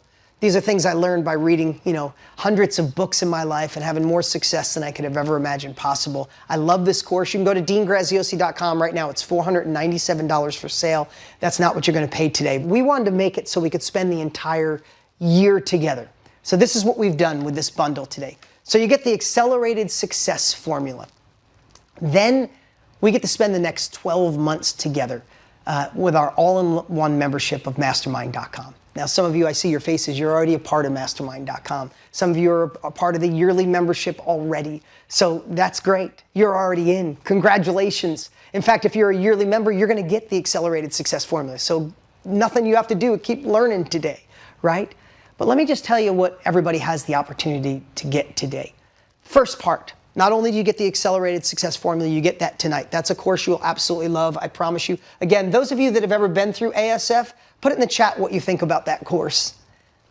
But as a yearly member, for the whole year, you're going to get a new course every single month from the people I respect. And every month, you're going to get a brand new course that you could spend $200 for, $500 for. It's a part of every single month, so you have something to go back to, where you have something to lean on. And these courses will be with mindset, marketing, momentum, online businesses. So it's a variety of all three. But plus, you get instant access to the library of courses that are in there from Glow Atonmo and Brendan Richard and Russell Brunson and so many others. So you have immediate access, then a new course every month. This alone, if you bought these courses, would be thousands of dollars. We put a $2,000 value on it. So you get the accelerated success formula, you get a library of other courses, and then you get a brand new course every single month, and it's like a Christmas present every month. Next, for those of you who are part of the Inner Circle, part of my monthly training, where I sit right here every single month live. Sandy, I know you're a part of it, and I see so many others. On a scale of 1 to 10, those of you that are in Inner Circle, let the new people know what you think of our monthly training. Thank you. I see 10,000, 100,000. Every month it's like this. I go live and I teach on marketing, mindset, or momentum. And it's what I think is the most powerful thing you need for the month, so we can keep this going, so we can keep live. But here's the cool part. As a member, what we're creating today, you'll have instant access to over 4 years of these trainings on every topic you can imagine. You're going through a little sadness, depression, or you're going through, you want to launch your business, or you're feeling like you're stressed or anxious, or you want to know how to scale your business, you can go into the library like Netflix and go, oh, that's the scaling technique. Oh, that's how to do a launch. Oh, this is how to launch online. Oh, here's how to do a Facebook Live. You have a library at your fingertips. This is absolutely priceless. We've never put a bundle together like this, and wait till you see what we've done. For what I shared already, who would pay $1 a day for just what I shared already, right? So you get, so far, the accelerated success formula, which sells at dg.com right now for $497 just for that. You get a new course every month, plus the library, plus live trainings from me every single month. Next, you're going to get the 30-day launch blueprint. Now, those of you, a lot of people, most people here are in our space, what Tony and I do, and we teach you the self-education industry, how to build a course, a workshop, how to be a coach, how to sell what you know. Maybe that's not for you. You should be a part of this no matter what, any business, any life, any mindset. But if you've ever thought about it, those of you that I recognize, you're already in this space, but we created the 30-day launch blueprint that you could choose to take, because it's yours. You get it either way. If you want to learn to sell what you know, to be a coach, to create a course, an ebook, do a podcast, this is the 30-day to show you how to identify what to sell and who to sell to. It is an amazing 30-day jump start to identify it. you will have access to that course as well. That course would sell for $297 all by itself. So now we're already up to $3,900. You'll also have access for a whole year to the mastermind.com software. Really what that is when you're ready, if you ever want to do, you have your fingertips. Tony and I spent over $2 million on this software. If you want to launch a coaching program or a course or a workshop or sell an ebook, you got the software to do it, to make it real, to attach a merchant account. It's the simplest software ever. We have a new sales happening with brand new people every single week across the 155 different countries around the world. It's amazing to watch. And you'll have access to that for an entire year on that. So we're already at $4,500 in real value. And then the thing I love the most is if you like the connection that we feel today, to be a part of a community, this is a true family. The Mastermind family is unbelievable. I go live every single Monday at 9 a.m. Pacific Standard Time, every single Monday inside the community. I've been doing it for 4 years straight. It is a true family where you're a part of something bigger than yourself, where people cheer you on. And it is the kickoff to the week. We do it together. And I would tell you that being a part of the community alone is where you go. When I said watch your circle, audit your inner circle, this is the inner circle you want to be a part of.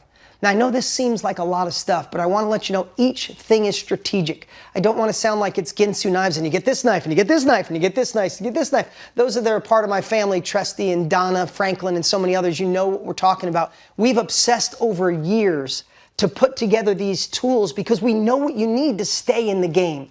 We know what you need to not give up on yourself. We know the access you need when you're having a bad day. You can go get positive reinforcement from a team member or a family member, or go find a course, or find an inner circle, or go learn from Jenna Kutcher, or go learn from Trent Shelton on how to put the right glasses on. We know what you need so you don't fall behind. So the next 12 months are better than the last 12 months. So you're not at this alone. And this is what we've done. We wanted to create something totally irresistible. Yes, $4,500 is the value.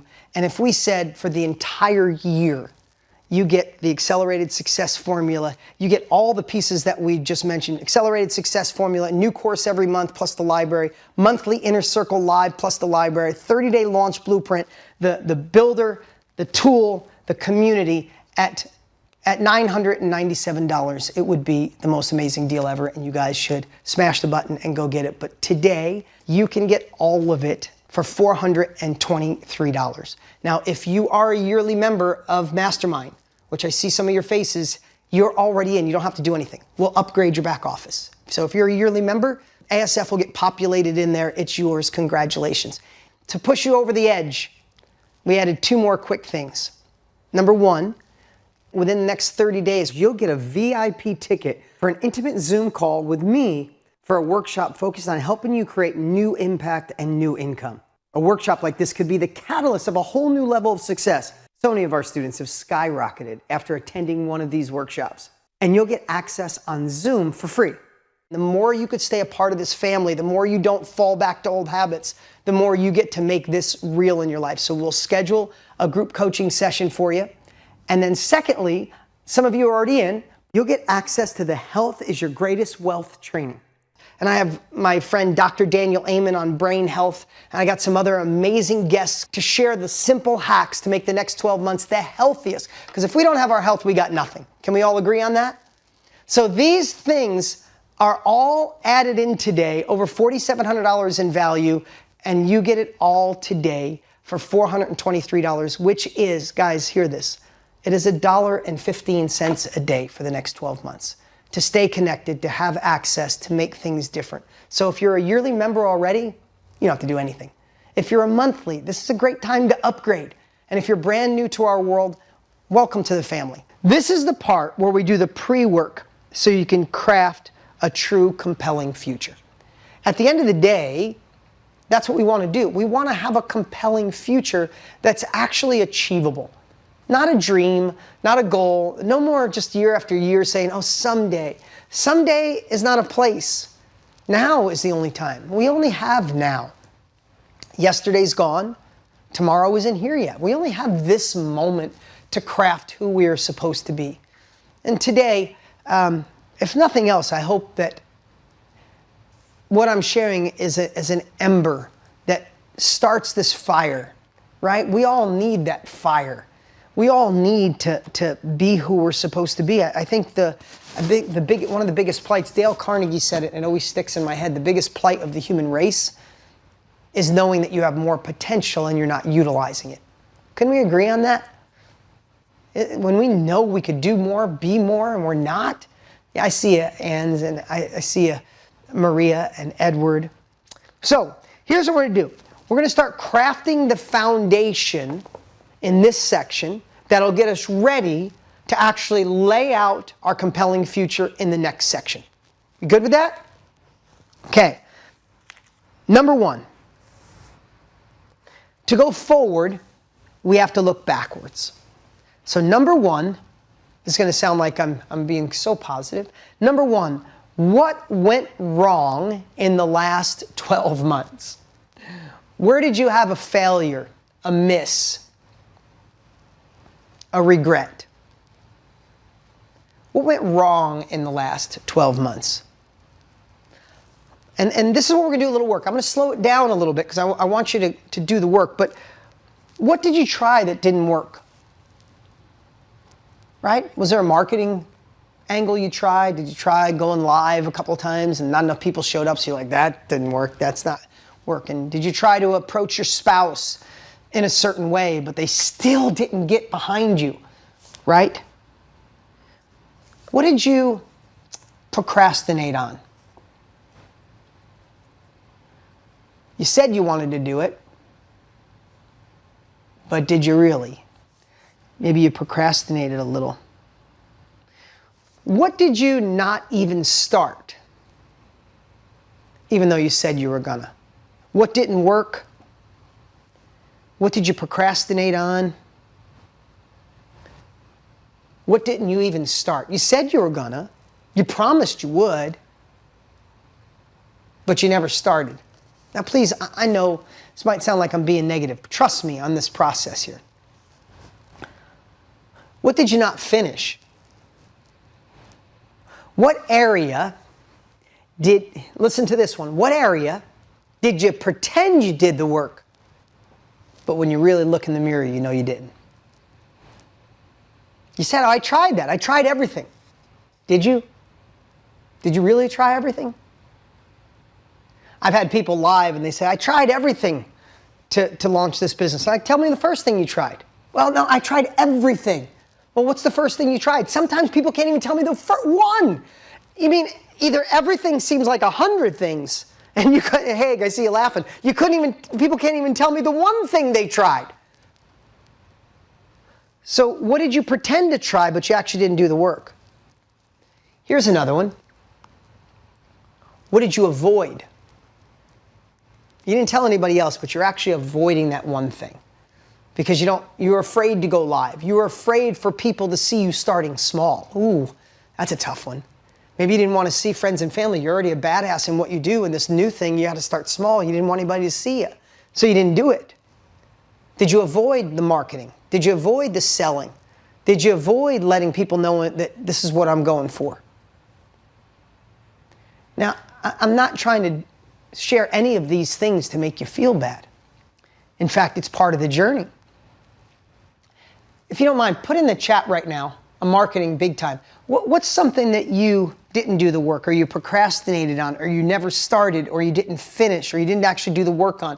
Put it in the chat. Doing videos, avoid the marketing, exercise, filming, didn't do the videos, marketing, my book, right? Look at this, going live. Look at all these amazing ones coming in. Video, marketing, live, avoid owning my own life. Wow, that's a big one. Video, doing the work, going through the course, write the book, meditate, right? So I want you to bring these up for a few reasons. And thank you for being so transparent and so honest here today. Because this is the start. All change starts with being honest, right? But here's what I want to share. As you write these down, and I'm going slower on purpose, right? I'm going slower on purpose because I'm hoping you're writing some of these down. Just like you're writing in the chat, I hope you're writing it in your journal or on a piece of paper. But I want you to write down this right now. What lessons can I learn from that? As you guys write some of these down, who feels a little bad about some of the things you wrote down? It's okay, be honest. If you're like, I never started. I didn't work on my marriage. I didn't work on the marketing. I didn't launch the course. I didn't start going live, right? You're like, it's okay. This is where we are. We can't go back, but we could say, what can I learn from that? Can I learn that it makes me feel bad that I didn't do it? That I let myself down? Barbara said devastated by it. That I didn't lean into the best version of me. I didn't take uncomfortable action.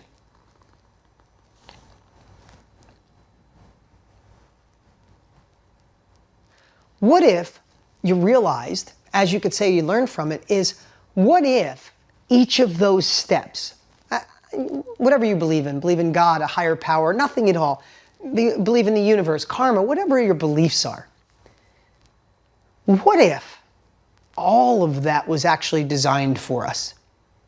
What if you were supposed to procrastinate when you did because it wasn't the right timing? What if you weren't supposed to start in the last 12 months because you're supposed to start in this 12 months? What if you didn't finish because you weren't mentally prepared to finish, but you are now?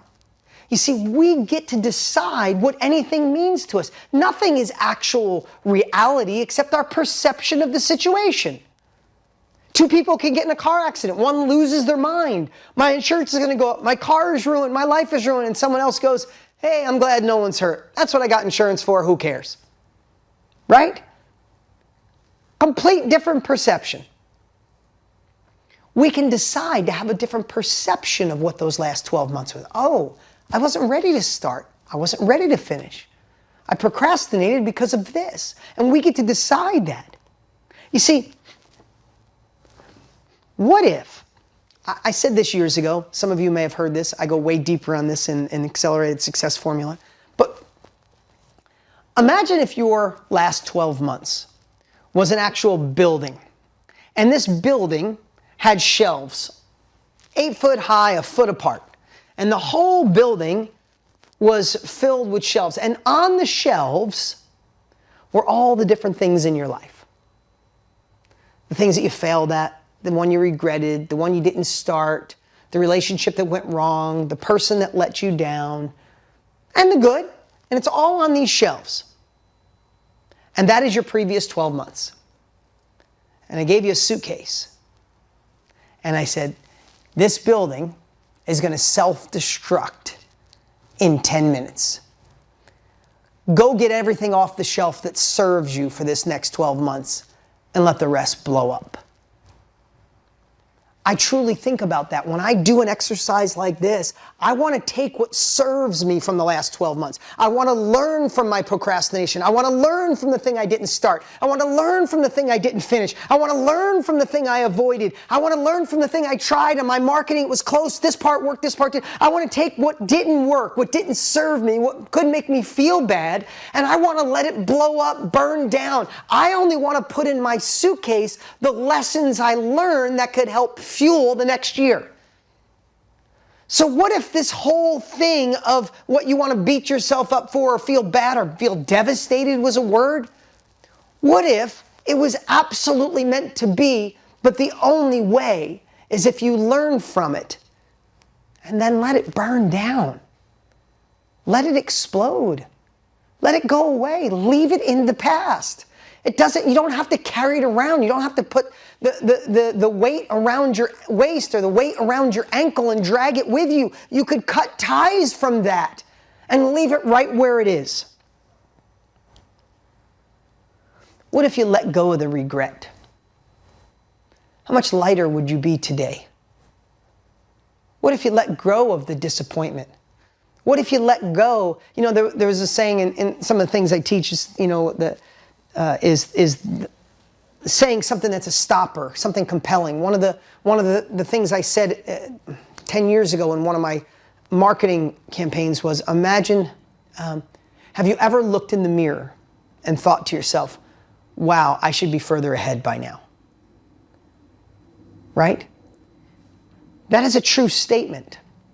And simultaneously, you could look at it and go, oh my God, I should be further ahead.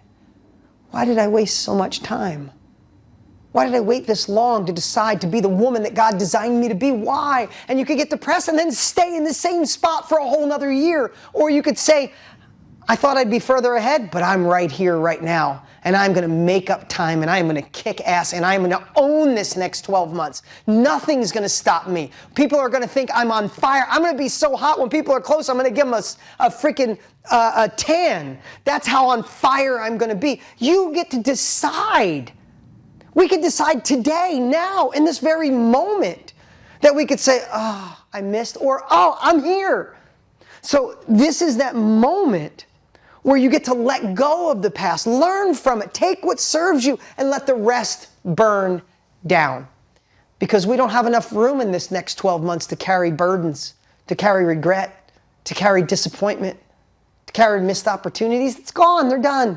You can't go back and change yesterday. You can't go watch yesterday's sunrise. You can't go back in time. You can't put the sand back in the hourglass. So let's start fresh today. You guys got that? So we take what went wrong and we use it as our power, as our wind behind our sail, not our anchor. Okay, number 2, let's do the complete opposite. Let's make a list, and I'm going to slow down a little bit because this is the part most of you won't give yourself credit for. Mates, let's make a list of what went right in the last 12 months. Where did you take that uncomfortable action? Where did you? I did go live. I did start the course. We never give ourselves, you know what we do? We set ourselves with these goals up, and if we don't hit the goal exactly where it was, I failed. You don't realize all the things that you did to take the uncomfortable action. I got enrolled. maybe you're part of Mastermind already. I'm moving forward. I'm there every Monday. I'm halfway through the course. I'm halfway through the training. I do a live training with Dean every week. I am moving forward. What did you do? List your accomplishments. List your bold action. You did Date with Destiny. Amazing.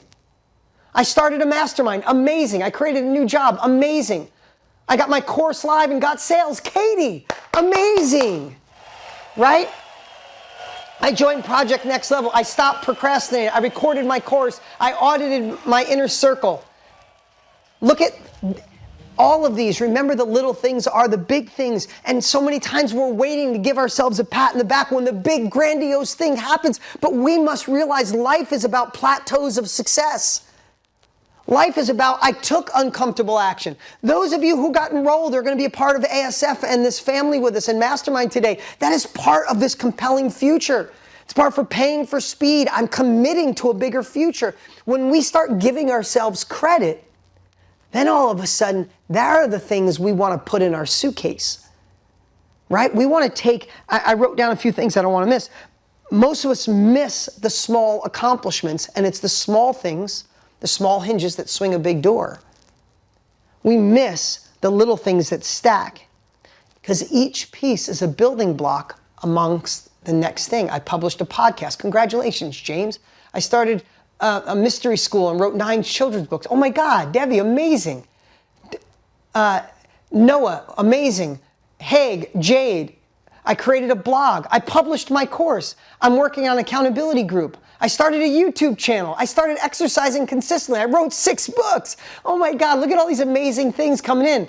I published IG Reel. I went to Date with Destiny. I changed my mindset. I filmed and practiced in my pitch video. I got a new health course. Oh my God, they're coming in so much. Doesn't it feel good when you start reminding your stuff of the things we accomplished? Our brain sometimes will get us to the end of a 12-month period and we go, I didn't do shit. God damn it, another year. And then you go into the next year like, well, I hope this year is better. No, again, hope's not a strategy. We must build on the momentum we already have. Each micro win, and I wrote this down and it's important, each micro win can build your courage and your confidence if we acknowledge them. So I'd write down everything you can think of. You could talk about the connection in a family. You could talk about your business, all these amazing things that are coming. Acknowledge them, identify them, so you can add fuel to them in this next coming period. Because if we write them down and you go, oh, you know what? I did go live twice. The first time I only had 4 people, but the second time I had 14. You know what? I'm going to go live until I get 50 people. And I'm going to go live until I get 100 people. I'm going to build upon that. So many times in life we do stuff that has glimpses of success happening, but it didn't happen fast enough. The prize wasn't at the beginning of the journey and we stopped. We need to recognize that and go back at it. You know, when I was a part of Inner Circle every month, man, I was feeling empowered, but I stopped. Don't stop. Come back, right? They're the type of things we have to recognize. Use these wins as your building blocks. And I wrote down, I think it's important, is these are the ones that you're going to take with you. So I might be going through this a little fast right now. And if I am, then revisit this. Come back to this. And make sure you really write down your accomplishments over the last 12 months. And nothing is too small. Going through a course, an amazing accomplishment. Telling someone in your life that you're going for it, an amazing accomplishment. And if you just think of all those together, equal the win. And if the win is more money, if the win is starting and launching your own business, the win is a podcast, the win is your ebook launch, the win is a coaching program, whatever that is, know that there's 20 micro wins that make that big win. And if we look at that way, we get to celebrate along the way rather than beating yourself up. And most of you beat yourself up too much for what you haven't accomplished. And you forget to remind yourself on what you did. I read Og Mandino's The Greatest Salesman. Kirk, nice job. Okay, number 3. And this is another reminder. Another reminder. And I just want to tell you, I'm going to talk about number 2 for a second, what went right in the last 12 months.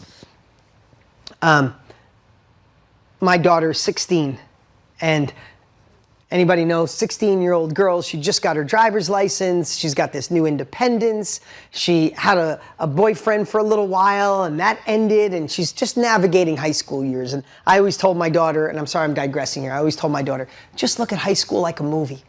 It is. High school's a movie. And laugh about all the craziness and the drama and the fights and the relationships you think is the end of your life that you won't even remember their name in 10 years. But I said, think of it as a movie and have fun, right? But as we were going into the new year, as we were going into this next phase, I said to my daughter, and I remember sitting with her, and I just said, you know, going into this next 12 months of your life, it's easy for our brain to look at what's wrong, what we don't have, who let us down, what's hard. But it's the same amount of energy to focus on what went right and what we do have and what we do supported us. And what I told her, and I've been telling her this every year since she was little, is you have to train your brain though, because your brain will focus on what was the miss and the boyfriend that didn't work out and the friend that let you down and all the crap that this high school musical movie that you're in has. Or you could start counting what is right and what you do have and what could go right. And I watched my daughter in 2 minutes go from like the typical 16-year-old look. Anybody else remember that 16-year-old look of just, like, I don't know if she's happy or sad. Some days I have no clue. It's like, Brianna, you won $50 million. She's like, oh, great. It's like, you lost, you're gonna be broke for life. Oh, okay. Like, it's the same emotion, right? And I watched her and I said, start thinking about the things that are right. And I watched her sit, and she was in the passenger seat of my truck, and I watched her go. And she started smiling, like, you're thinking about it. How does that feel? She's like, really? You could just decide? I'm like, yeah, you could decide what to think about. So think about that. I know it's a 16-year-old girl, but sometimes we all act like 16-year-old girls. That's a true story, especially you dudes. We all do. Okay, number 3. What stories or thoughts held you back in the last 12 months? What stories or thoughts have held you back in the last 12 months? Now, you guys know this. You've heard this before. I am not teaching you something new. This is the day that we are anchoring in the next 12 months of our life to be the best 12 months we've ever had. So we must think about that, and we have to be honest with ourselves. Because if we believe we can or we believe we can't, we get to be the creator of our destiny by those beliefs. So let me ask you, and I hope you'll share it in the chat. What is a story or something that was repetitive in your ear? There, Ava, thank you for saying, I'm too old. My story is nobody would pay me for my knowledge. Look at them coming in. Why would anybody want to hear from me? Fear of failure. Not good enough. My past. I care too much what people think. I'm too old. I'm too young. I'm not enough. I'm not qualified. Look at all these. Imposter syndrome. No one will care. Look at they're coming in so quick. I can't do this. Complaints. So do me a favor, everybody, please do this for me. Everybody write down what you think that story is for you. Is it, you see all the ones I wrote down, it's the wrong time. I'm too old. I'm too young. Someone else is to blame. It's the economy. I don't have support. It's hard to find time. I don't have the money. I'm not smart enough, right? I'd love for you to be really honest and write this down right now. And listen, it can be scary, right? I'm afraid of looking stupid in front of other people. Who's got that one on their list? I'm afraid of looking silly. I'm afraid I'm not good enough. I'm afraid I'm not qualified. For whatever that is, your relationship, your income, the launch of your new business, the scaling of your new business, right? Look at all these amazing, being laughed at. Oh my God, thank you for sharing that, Susie, right? My story, don't be afraid, I'll choose the wrong person. Afraid I'm too old, I'm not qualified. And some of these, I feel it in your heart as you say them. Fear of success and fear of failure. Wow, that's a tough one. Afraid to fail and afraid to succeed. How the hell do you come over that one? That is brutal, right? Not enough of a social media following. I'm scared. I'm afraid of judgment. I'm afraid of change. I don't trust myself. I'm overwhelmed. Fear of failure. Who will listen to me? Afraid of not being loved. Wow. Thank you for being so honest. And I want you to do me a favor. I want you to really think about that emotion that you shared. And I see so many of you shared it. And I'd love for you to rate it right now. On a scale of 1 to 10, that you poured your heart out. On a scale of 1 to 10, 10 meaning this story is scary to me.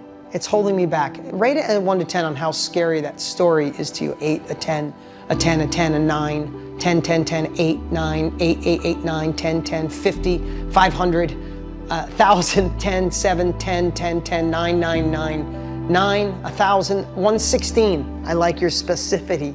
Specificity, is that the right word? 9.5, 9, right? Tears coming. 825, an 8. 180, 100, 111, too much, infinity, shame, holding back my tears, fear of crushing, fear is crushing, 1,000, 1,000, 1,000 out of 10, mucho, way too much. I want to say thank you for that. You could turn that music down a little bit. I know these stories because I had them. From Miss Thompson saying you have dyslexia, I was dyslexic and didn't read. It's like I'm too dumb to ever be successful. And then I can remember saying I'll never have real love in my life. I watched my parents get married 9 times. They threw marriages away like disposable things. I'll never have love. And I watched people going off to college when I was in high school and I wasn't smart enough to go to college, nor did I have money. And my parents said, don't go. I'm like, they're going to go to college. They're going to be successful. It takes money to make money. It takes a good family to have true love in your life. I remember those stories and how powerful they were and what they could have done. And you guys opened your hearts and you rated, probably the average was 9.2, maybe 8.9. I want you to hear something. I want you to park that for a second. Park that story, that thought, that belief, that's scary as hell. I saw tears. I saw some of you, I could see the tears in your eyes, and you're saying it. But now I want you to think of something else. Think of that story. Hold it. And now I want you to pretend. Really do this with me. I want you to pretend it is the end of your life. You went 98 years. And it's the end of your life.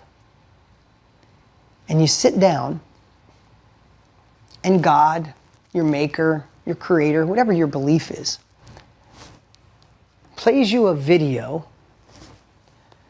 of the man or woman you could have been. if you didn't have that fear, if it didn't hold you back, if you took uncomfortable action. I don't want to just blow over this really quick. I really want you to hear me. I could say that as a joke. Imagine meeting the man or the woman you could have been. No, I'm talking serious. It's the end of your life. You could picture people sitting around your bedside when you're 90 years old and they're talking about you. But imagine if someone played you a video of the courageous you, the bold you, the one that didn't let a story stop you that I was too old or was afraid to fail. Imagine seeing a video of someone who was bold and courageous and launched the program or launched the new company or the course or the workshop or went out and did their own thing or found real love and weren't afraid to get hurt, that you really just put all of you in it, that you had abundance and joy and freedom, and you gave this example to your children that they were limitless and they saw my mom did everything she said she was going to do. If my mom can do it, I can do it. You left a legacy of your family of doers. When they thought about something, they weren't afraid of failure. They weren't afraid of people's judgment. They weren't afraid, they were too old or they were too young. They just said, this is my desire. This is who I'm supposed to be. And I went for it. And you watch this video and all of a sudden you realize, oh my God, I didn't do any of that. I thought I was too old. I was afraid people would make fun of me. I want to ask you a question. What's scarier? What you told me before, or getting to the end of your life and realize you missed your chance? I don't think we have a second chance. I hope we do, but I think we got one shot. Think about this. Think about at that end of your life and you saw the video of the man or the woman you could have been. What would you do in that moment to go back and start over? What would you do? Write it in the chat. What would you do to go back and say, screw that feeling too old. Screw that people would look at me funny. Screw who gives a shit about failing. This feels worth. What would it be worth for you? Anything, right? What everybody's saying, to go back and have a chance to start over. And here's what I'd love for you to do. Now, rate this. How scary on a 1 to 10 is to get to the end of your life and see the man or the woman you could have been. Rate that on a 1 to 10. Please do that for me. 1 billion, 999, 100,000, 10,000. Look what's coming in.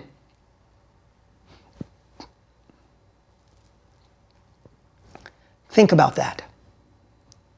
Look what everybody's writing. 10 out of 10, 10, 10,000, 10,000, 100,000, millions, lots of zeros, lots of zeros, lots of zeros, priceless. Here's the cool part. Now I want you to go back and look at the thing that was scary before. Look at the thing that you rated a 9 or a 10 before. Too old, afraid of failure, afraid of success. And now rate that again. The one you rated a 9 or 10, now let's go to that story that you originally had. What is it now? It's a 0, it's a 2, it's a 2, it's a 1, it's a 0, a 4, a 2, a 1, a 0, a 0, a 0, 2.5, a 3, a 4. It's bullshit. Good one, right? Now before I said, if you watch that video of the man or the woman you could have been,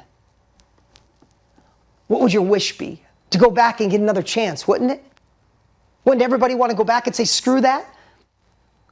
Well, wish granted. We're here.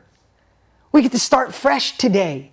We can look at that story, that belief, that thing that we told ourselves too much in the last 12 months and say, BS to you, bullshit. You are not stopping me anymore. I'm not too old. I'm not too young. I don't care if I fail. I'm not afraid of success. I can do this and I will do this because I am not going to get to the end of my life because that will be real regret. You think this is scary?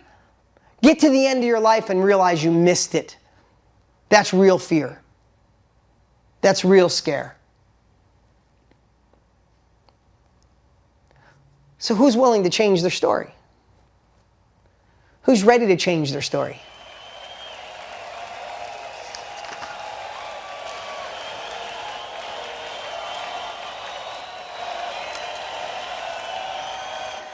The last thing I'll say on that part is that story, that belief has already cost you too much. Don't give it that much power. It doesn't deserve it. It's just a belief. It's just a story. Henry Ford said, if you believe you can't, or you believe you can, that's the answer, right? Number four is Let's just craft a new story. Let's craft a new belief, because that belief's going to try to come back. Doesn't matter, we're having this great conversation today. We're spending this time together. Those of you, we're going to spend a year together doing this. I'm so excited for those of you that are a part of Mastermind already, or you're joining us today and you're part of ASF. We're going to spend a year together working on these things. But that story's going to come back, I promise you. Just because I said it here today doesn't mean that that story's gone forever. It's going to come back. And when it comes back, we need to replace that belief or that story with a new empowering story. Right? And you could really just flip it on its head. I wrote a book called The Underdog Advantage. And it's because I always felt like I was an underdog, and the ability to take that underdog feeling and turn it into your power is what changed my life. Right? I can remember, who in here has ever had someone in your life tell you you're crazy, you're a dreamer, or that won't work? Raise your hand if you ever had somebody say you're a dreamer, it won't work, that's for other people, too many people are in it, right? Everybody's saying me. I don't think one person had their hand down, right? That happened all the time. I was always a big dreamer. I always wanted to be successful. I wanted to retire my mom. I watched her work 3 jobs to make nothing. I wanted to be wealthy so I could retire my mom, and I did when I was 27. I've been giving my mom a check every week since I was 27 years old. One of the greatest accomplishments in my life. Buy her a house, buy her cars every 2 years. But I can remember having so many people in my life, this is a whole chapter in the book, I can remember having so many people say, you can't, or that won't work, or that's for other people. And every time they did, for a while in my life, I let that chip away at the desires I had, right? Without even realizing it's like, maybe it won't work. Maybe it's not my time. Maybe I do need that education. Maybe it does take money to make money. Maybe I should be smarter. And then there was a moment. You got to hear me on this one. There was a moment when I flipped the story and I started calling it the power of you can't. Cheryl Rogers, good to see you. Good to have you here today. Cynthia, good to see you. I remember when it changed. Nothing changed. People still told me I was crazy. People still told me I can't. But up until this moment, I don't know when it was. I don't know what made it happen. But up until that moment, it was cumulative, like maybe I can't. And at this one moment in time, I wanted people to say it. Like, tell me I can't. Go ahead. I freaking dare you to tell me I can't. Tell me again. Tell me 6 times so you can eat crow. So when you see me do this, you can feel shittier about yourself because you can't. You're afraid. You want me to dim my glow. I'm turning up the heat. And in a moment, the same thing that held me back was the thing that fueled my fire. And then I looked for it. I couldn't wait for people to tell me I was crazy. What's different? The only thing that changed was my belief about the situation. People still tell me I'm crazy, and they still tell me I'm a dreamer. And I still accomplish more than I could have ever imagined possible. Now, I'm only using that as one example, but you told me a story earlier that was a 10 before, then it went to a 2. I'm too old. I could be like, I'm too old to do this. Or, oh, my age is my wisdom. My gray hair is my knowledge. My life experience is my sword. You think some young person, just because they understand TikTok, they don't have the depth of wisdom that I have. I'm going to be successful because I'm older. I'm afraid of failure. What if someone sees me and I look awkward? I can't wait for them to see me look awkward because eventually I won't be awkward. I can't wait for them to question when I get my first sale, and I can't wait to tell them about my 100th sale. And all of a sudden, the same power, James, early, I see you smiling, the same message goes from the thing that you go, I don't know, to I got this, right? So you need to take and craft that story of saying, now is my time at this age. How about instead of, I get stressed, to I thrive under pressure. I thrive under pressure. Push me, because I will thrive. What if you say, yeah, but the economy, we're going into this winter economy. What if you said, I dominate in winter. Winter, when everybody else is freezing and cold, I snowboard and ski. I thrive in winter. Same story, different meaning. Right? When others are waiting, I'm creating. Think about that. When others are waiting for the perfect time, I'm creating. I take uncomfortable action when others sit on their hands. We get to own whatever story we want. And the story is the foundation of the belief to get the momentum, to get the rocket off the ground. When a rocket goes to space, most of the energy is just getting off the first 10 feet off the ground. Once it's in space, hits the button, it's going 1,000 miles an hour. You have to do whatever it takes to get the rocket off the ground. So we just got to tell the story. Our version of the story. It's like in my head, it's like, tell me I can't. I dare you. Right? Tell me I can't. I freaking dare you to say it. Because you're going to feel like shit when I do it twice as big now because you're my fuel. I love when somebody says, and I wrote about this in The Underdog Advantage, is I love when people don't know and they never see you coming. Because I used to think, well, I don't have money. I didn't go to a fancy college. I didn't go to college at all. Right? We all got our own stuff, and I'm not knocking college. I'm just telling you mine. I have dyslexia. Bad. I have to listen to books. I still don't read books. I listen to books. I listen to one a month, every month of my life. So I figured, I used to be like, man, I have dyslexia. I don't have money. I don't have a college degree. Now I think to myself, oh, they're never going to see me coming. They're going to underestimate me. Yes, I love being underestimated. Underestimate me, please. Please underestimate me. Please tell me I can't. What's changed? Can you feel this in me, that this has become part of my DNA? This is not something I'm just telling you here during our training. This has become me. So you get to adopt your version, especially if you have your own story. I wrote down, I will never dim my glow to match those around me. I will never dim my glow to match those around me. You get to decide whatever story you want. And over the next 12 months, you can have this story kick in. Instead of, I'm too old, I can't. It's like, oh, I'm the perfect age.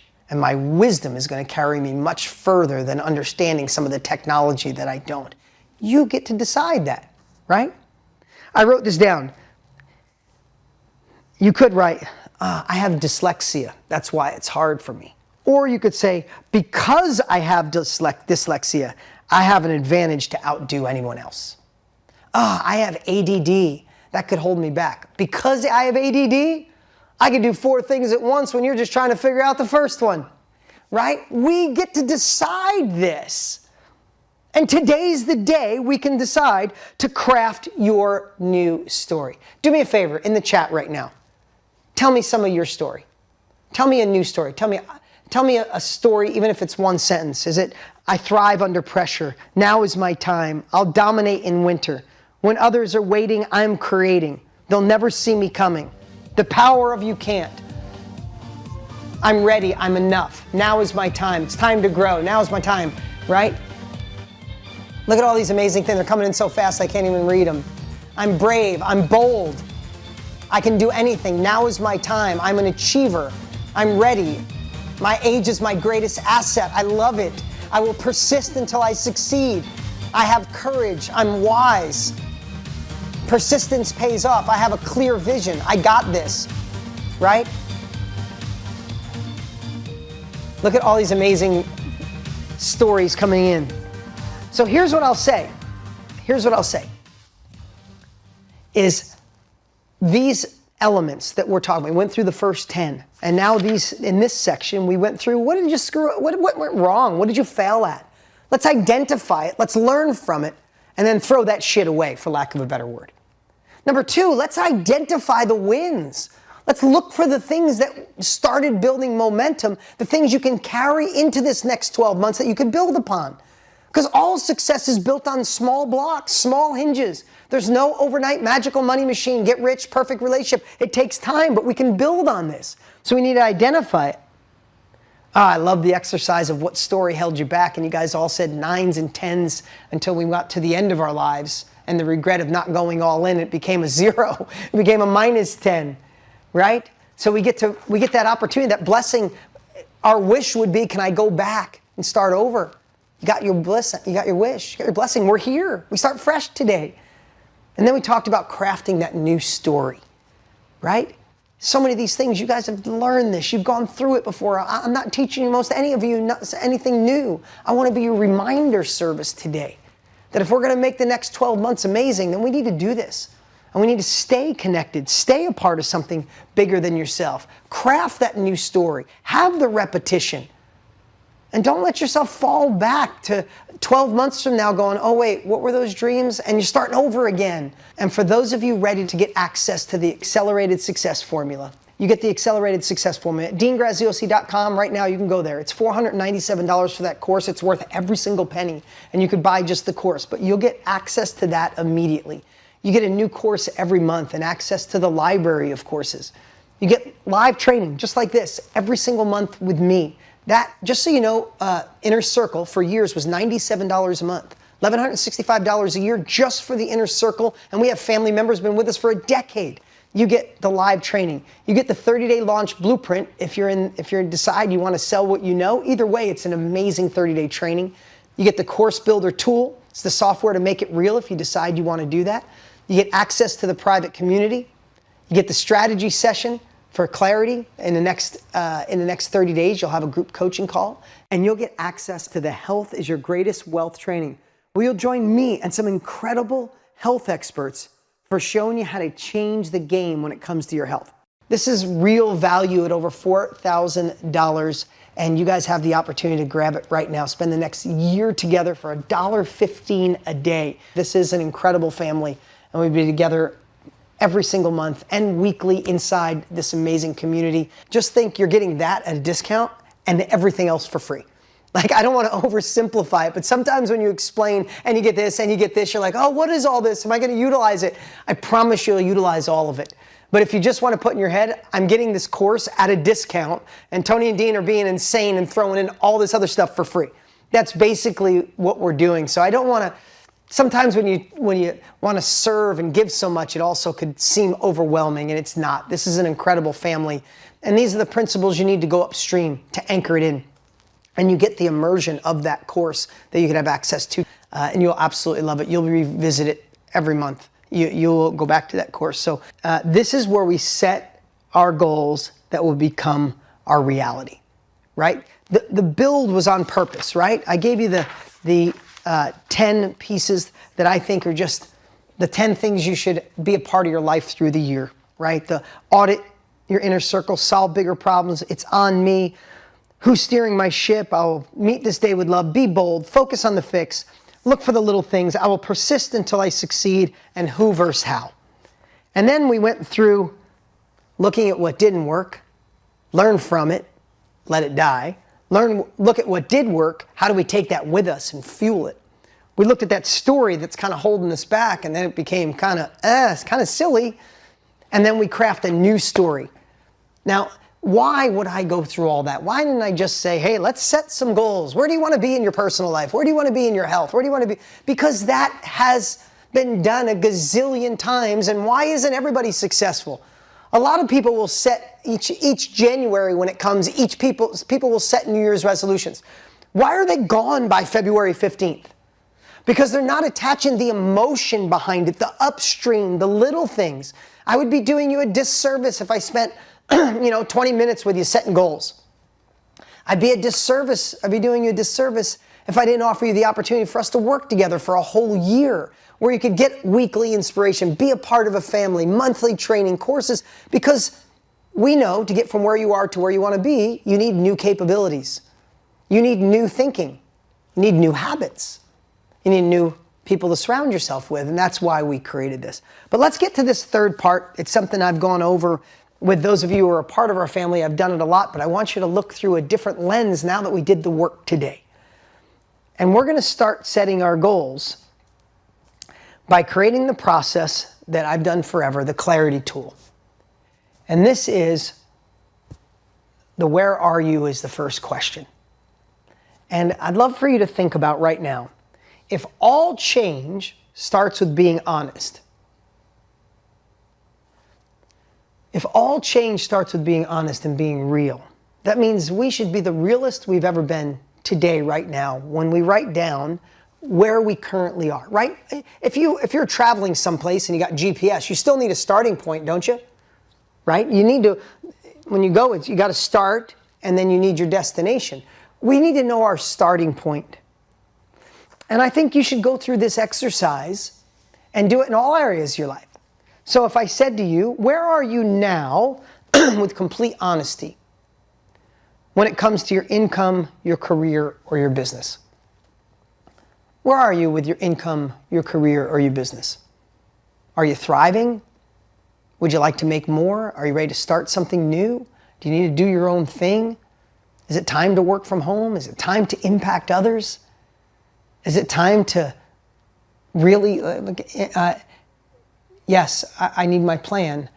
Barely surviving. Doing okay, but I know I could do better. I lost my job. I want to make more. I'm not making what I deserve. It's time to escalate. It's time for a new level. I don't want to survive. I want to thrive. It's time for a change, right?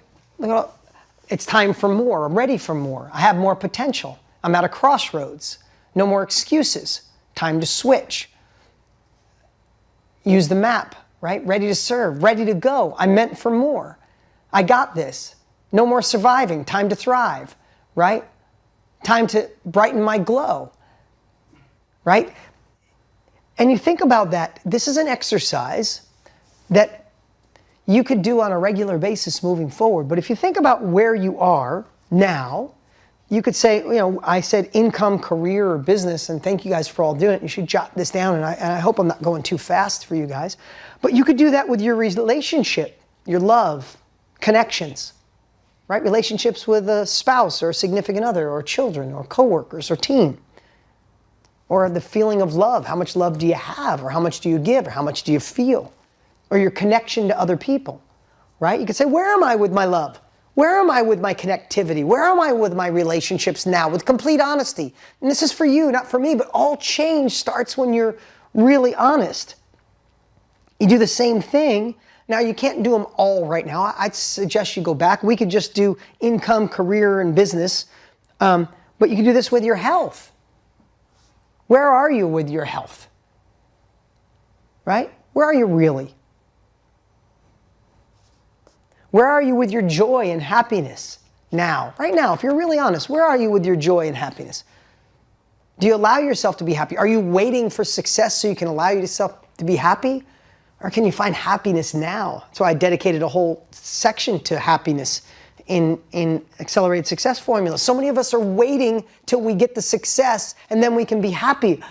What if the success came faster if you were happy first? What if you found a way to be joyful and happy and the success was actually accelerated? It's an absolute fact. There's ways to do it. So where are you with your happiness? Where are you with your joy? Where are you now with your faith or connectivity to something bigger than yourself? Right? I would say this for me is beyond setting goals. This is the crafting of a compelling future that'll pull you towards it. Right? That's what we want to do. We've all set goals that were on a piece of paper. We've all done vision boards, or a lot of people have done vision boards, and it's a picture of a yacht and a house that it never means anything. It's not associated to your heart. Today, in this last segment, I want to get in our hearts. Do I have permission to dig into your soul the best I possibly can? I don't mean me. I shouldn't say that. I want to give you tools for you to dig into your soul, to dig into your heart, to dig into your emotions, because no change happens until we attach an emotion to it. A picture of a yacht, a picture of, Positano, Italy, though it might look amazing, if it's not attached to your soul, it's just something that would be on your vision board forever. We need to get in, we need to climb under the hood. So if all change starts with being honest, we must have a starting point. So where are you when it comes to your career, your business, launching your business? And write it down with complete honesty. And thank you for so many of you sharing. The next part of that is, where do you want to go? So I want you to think about that. Where do you want to go now? If we pick your business, we pick your career or your income, right? I pick all of them at some point and go through each one of these. Where are you now in all those? But where do you want to go in those? Where do you want to go in your relationships, with your health, with your joy, with your faith, with your income, with your career, right? But if we're picking just one now, where do you want to go now? And here's what I want to share.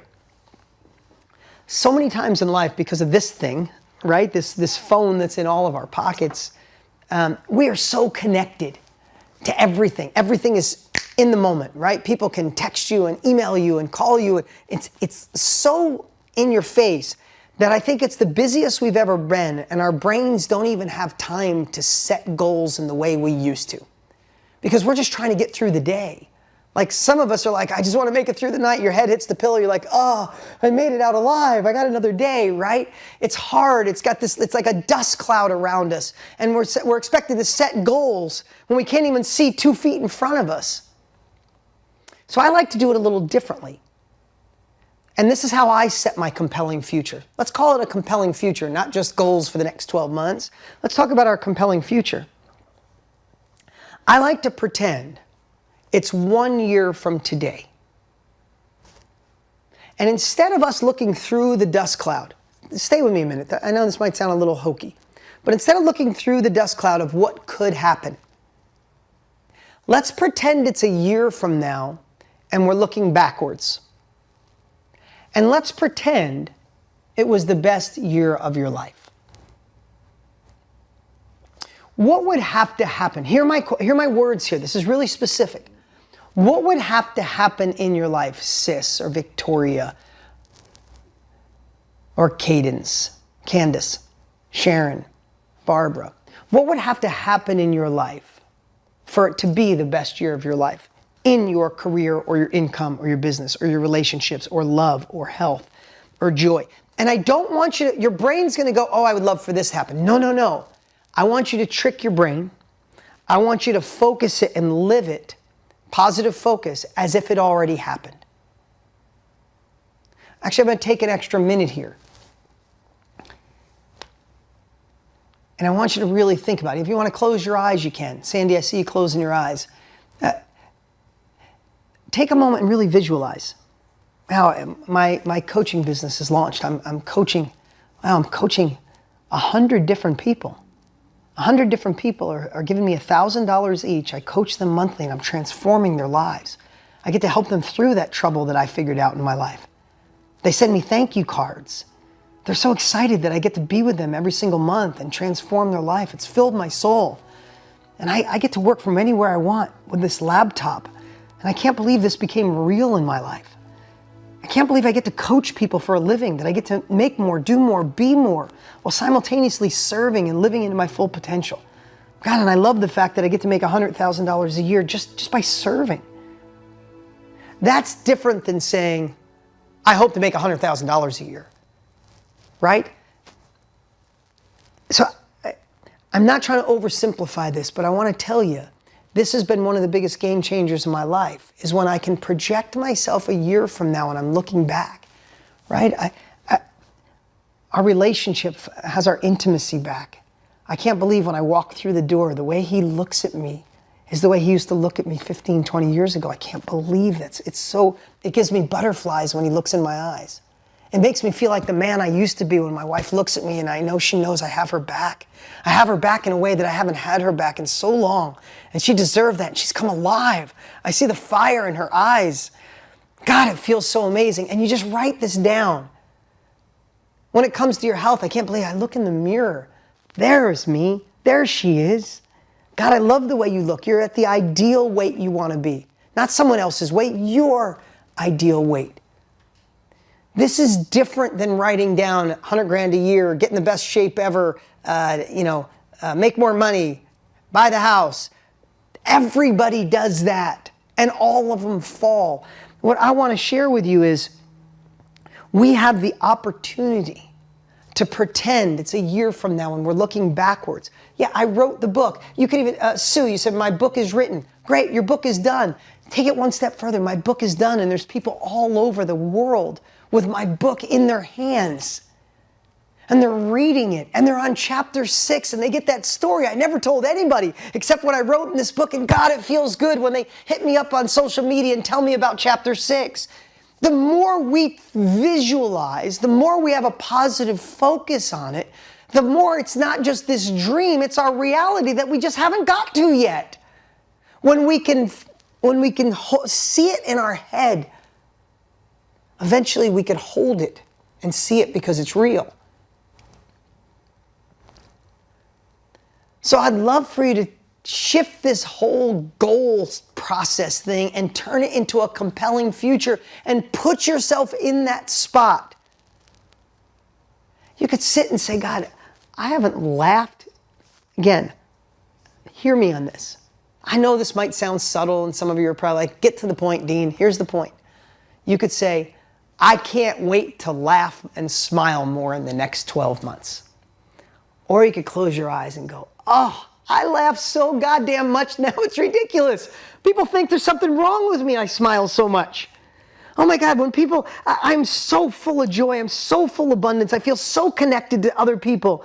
I love living in my full potential, but I love that I smile more than I ever have. People think I'm up to something, I'm smiling so much. That's different than saying I'm gonna smile more. Put yourself in this spot of saying it's the best year of my life and I smile so damn much, people think I'm up to something. When you start visualizing that, you start crafting what that means to you, and that's where you get your goals. You start visualizing the best year of your life with your career and your income, or your health and your relationships and your joy. If you could, I love laughing so much I almost pee my panties each time. Katie, that's what I'm talking about. I teach college prep students, empowering them to be successful. Put in the chat right now something, one of those pieces of best year of your life looking back. Carla, I see all smiles there. Put it in the chat. What are you thinking? Right? Andreas, Alina, Susan. I feel and I'm full of energy. I'm laughing so much I'm crying.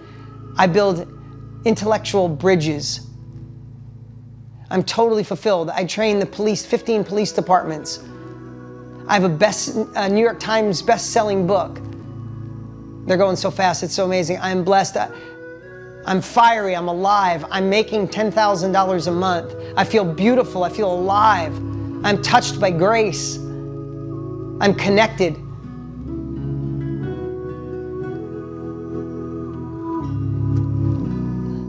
It's going, so I'm trying to read them. I feel unstoppable. I'm alive.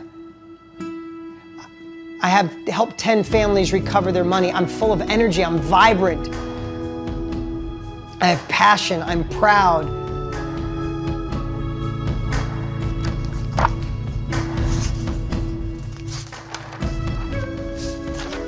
No more anxiety. I'm filled with joy. I'm making $50,000 a month. I have customers overflowing. I'm grateful. I have the most amazing partner in my life. I have focus, I have clarity. I'm impacting people all around the world. I'm feeling full of joy. My course is launched. My coaching business is 6 figures. My life is flexible. I have love. I make my own decisions. I'm in charge of my calendar. That's a big one. I'm in charge of my calendar. My business is my life. I have 1,000 subscribers. I'm changing people's lives every day. I'm in control of my calendar again. I coach 100 different people. I meet Dean face to face. That's a reality that could be coming. I have a 7-figure business. I control my calendar. I sing on stage. Oh God, this fills my heart, guys. I am mastering my skills. I'm serving millions of women around the world. I'm free. I'm free. I love myself. My intimate partner is right beside me. Wow. I love being bigger. Thank you, Ella. Thank you for the kind words. Thank you for the kind words. My business is super successful, bringing in $30,000 every single month. I'm inspiring to change people around the world. I broke generation cycles for myself and my son. It could put tears in my eyes. My co-creator is my rock as I am. My girls will join me on this journey. I wake up coaching clients with the truth about God. I inspire my daughter to soar. I know that feeling. If you guys can't allow yourself to live in this moment, how can the universe allow you to live in the moment to make it your reality? Allow yourself to think, allow yourself to be there, see it crystal clear. And that's how you craft a compelling future. Because when you know where you are, the next piece is, where do you want to go? That's how we attach an emotion. That's how we get to see it.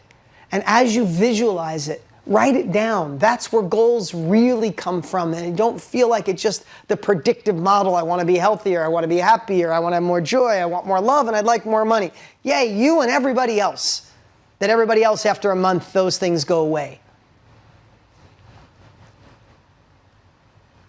And then there's one thing I want to share with you. Once you craft these, don't just read them once in a while. Let's spend the next year together and read them on a regular basis.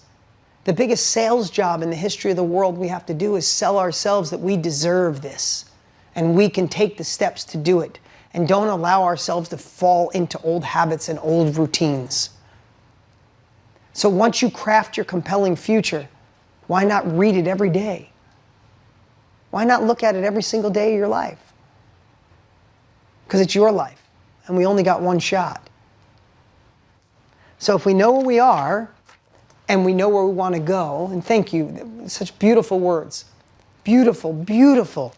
You guys did the work. This is worth every second of my time today. And those of you that we're going to spend the next year together, oh my God, amazing. Thank you for spending this time with me today. For those of you that are brand new, I see brand new faces. I see family members. Thank you for spending this time with me. I don't take it lightly for those of you who said yes and are going all in. Thank you. We don't take it lightly.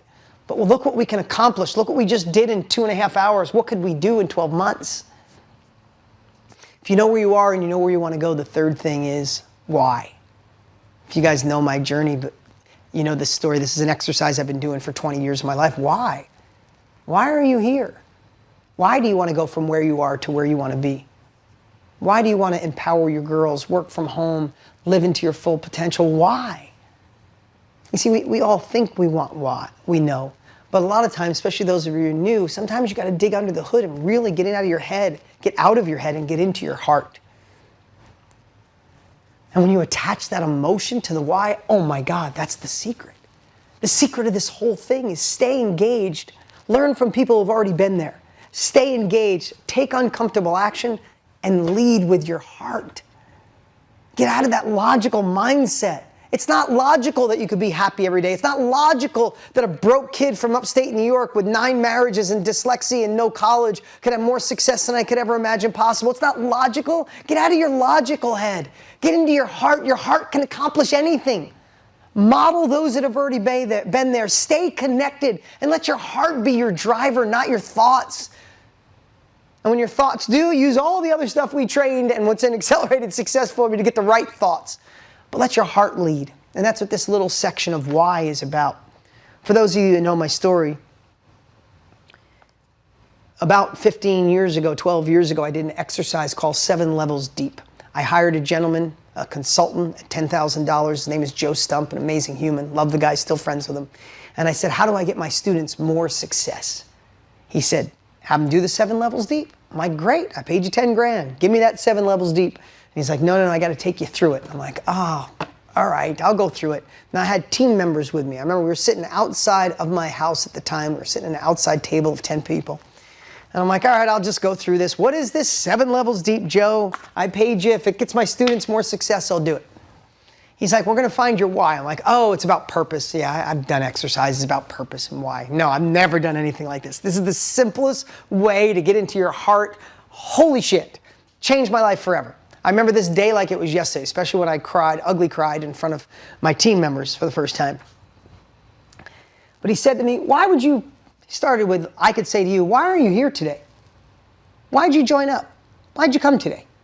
Right? There could be a lot of reasons. I want to make more money, want to launch my business, want to be happier, want more joy, right? You could put in the chat if you want, but why are you here, right? He said to me, why'd you pay me 10 grand? We ended up doing a barter, but originally it was 10,000 bucks. And I said, I remember, popped out of my head, I said, I want my students to have more success. He's like, oh, that's really noble, Dean. So I asked you why you hired me. You said students, more success. Great. So the 7 levels deep is asking the same question with the previous answer. Not to give it away, but that's really it. So he said to me, why is it important for you, for your students to have more success? I remember being in my head, and I gave some kind of noble answer. It's like, hey, people deserve more. I see the path, but a lot of them give up on themselves. So I want to help them leave a legacy. He's like, oh, that's great. I asked why you paid me. It said you want your students to have more success. The next one was, you want them, they deserve more. They could see it. You want to help them. So why is that important to you? And I remember I said something that was in my head, something about a sustainable business and making people in this industry step up or step out. I had all this stuff I was saying that was out of my head. But when I got to the 5th question, I remember something changed. I could physically feel my answer change. He asked with the previous answer, well, why this? And I remember saying, I remember feeling literally like a dunk in my heart.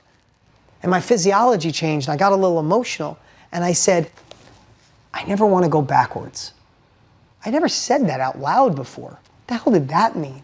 He asked me why I hired him when he started, and now I'm telling him because I never want to go backwards. What the hell is that? And I started thinking and getting emotional of, I didn't like being broke as a kid. I didn't like to go to school with not having lunch money and tell my friends I wasn't hungry when I was like 90 pounds, right? I'm not hungry. It's like, no, I just didn't have lunch money today. Or my dad gave me pennies one time, 99 pennies. Lunch was $1 back then. I was not going to pull out 99 pennies or 80 pennies and a couple nickels and pay for lunch. Hell no, I'm just going to pretend I'm not hungry. I didn't like being evicted from a trailer park when I was with my mom. I didn't like my mom working 2 jobs to make nothing, 3 jobs actually. I didn't like that the back window of our car was busted out for like a year straight and there was tape and plastic on it. I started thinking of all these crazy emotions that I had never thought of in my heart. I'm like, I don't want to go backwards. There was a real fear of mine. It was from my heart. And I remember getting emotional. And Joe said, thank you for being so transparent. And he said, what was the next question? Why don't you want to go backwards? Like, shit, didn't I just answer it? I don't want to go backwards. He's like, no, that was only the 5th question. You got 6 and 7. And then it popped out of my mouth. I said, I want my kids to have choices. I never said those words before. And I'm not talking about raising entitled children. I have 4 of them now. The last thing this world needs is entitled children. But I remember, and I started thinking, I didn't have choices as a kid. My parents married and divorced and moved so much, I'd find new family, new grandparents, and I'd have to move, and I'd have to move, and I'd have to leave this school, and leave this friend. I didn't have choices, and I want my kids to have choices. And if you guys are parents, you know that's the time that the tears are coming down my face going, they deserve choices. I need them to be able to do their thing, to live into their heart. And I'm like, I found it. Thank you for my why. And he said, Dean, I got to be honest with you, that was only the 6th time. I'm like, son of a bitch, I don't know if I have another one in me. He's like, why do you want your kids to have choices? And now I'm completely in my heart. I'm completely full of tears running down my face. And I said the thing that changed my life forever. And I said, I need to be in control of my life. And I didn't mean a control freak.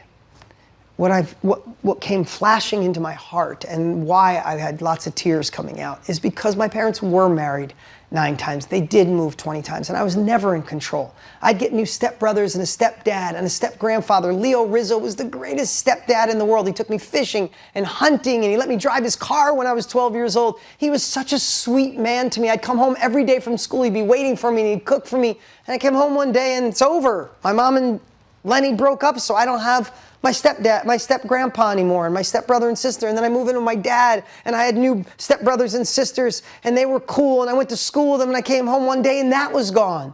And then this was gone, and this was gone, and all of this came flashing in my head. And I realized in that moment why I've worked so hard my whole life, why I take an underdog and I keep moving forward, why I figured out what I wanted and I didn't stop. I persisted until I succeeded. Why, when people told me I was crazy, I kept moving forward, because I found my why in that moment. I need to be in control of my time.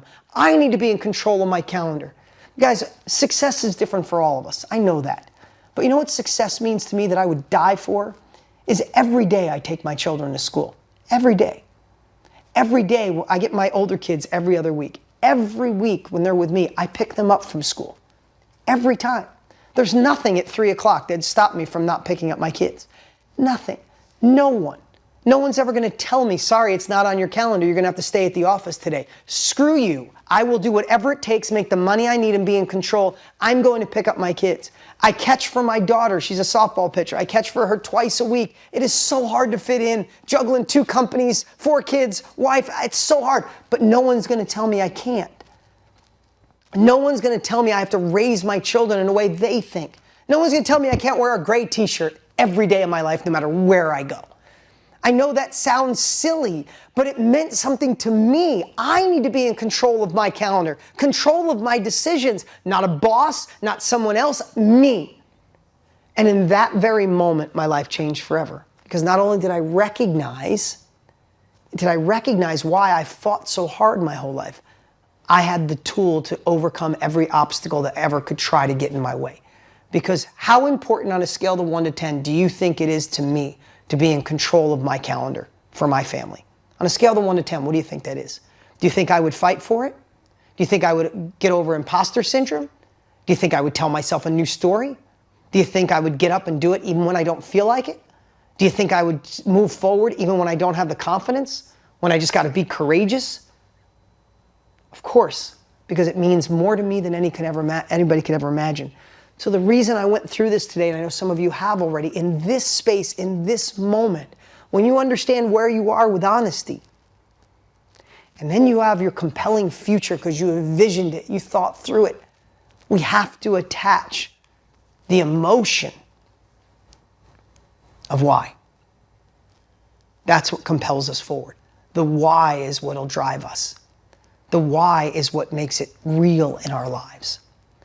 The why is when you have a bad day, right? If you think about this, when you're trying for something new, when you're trying to go to that next level, will we be challenged? Will we question ourselves? Can this really work for me? Will other people question us? Will other people make us wonder if this is for real? Will self-doubt pop in? Imposter syndrome or any other thing? Of course. And if we just say, no, but I need to make more money, it's not enough. You'll give up on it. I need to build a legacy. Not enough. But man, when you get into your heart, when I'm having a tough day and I say, I am never going backwards. My kids will have choices and I'm going to be in control of my calendar. Now get out of my way. So attach an emotion. This might seem like I'm over dramatizing it. I'm not. People want to know the secret to my success. I'm giving it to you.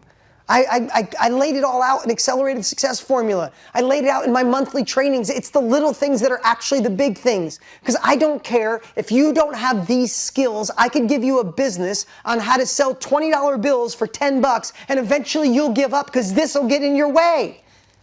Hear what I just said? Selling $20 bills for $10, eventually you'll say, oh, those $20 bills are probably fake. Nobody wants $20 bills where I live.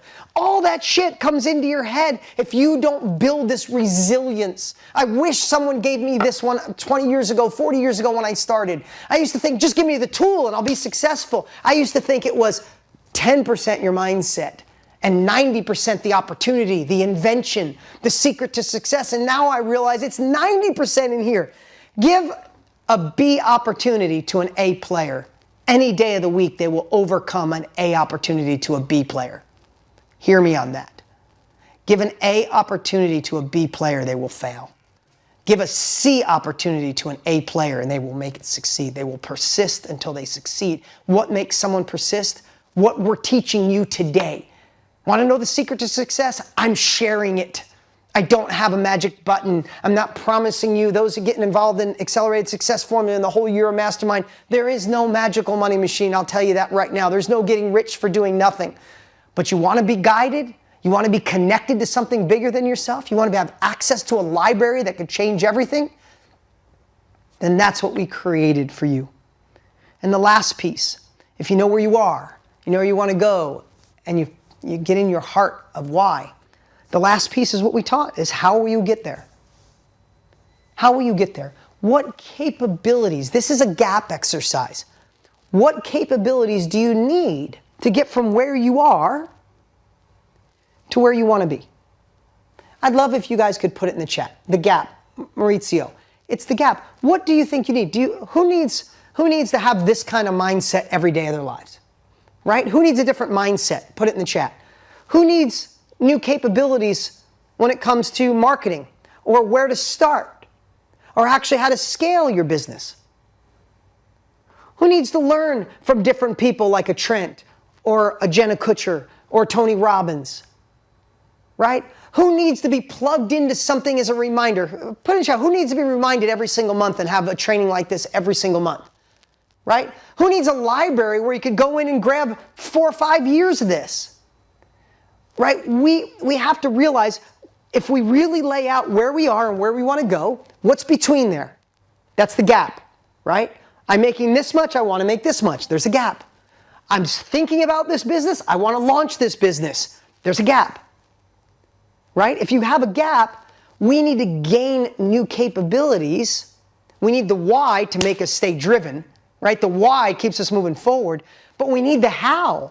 We need the capabilities to fill and shorten the gap. And that's all it is that we create. Those of you that were in the same business, what am I creating?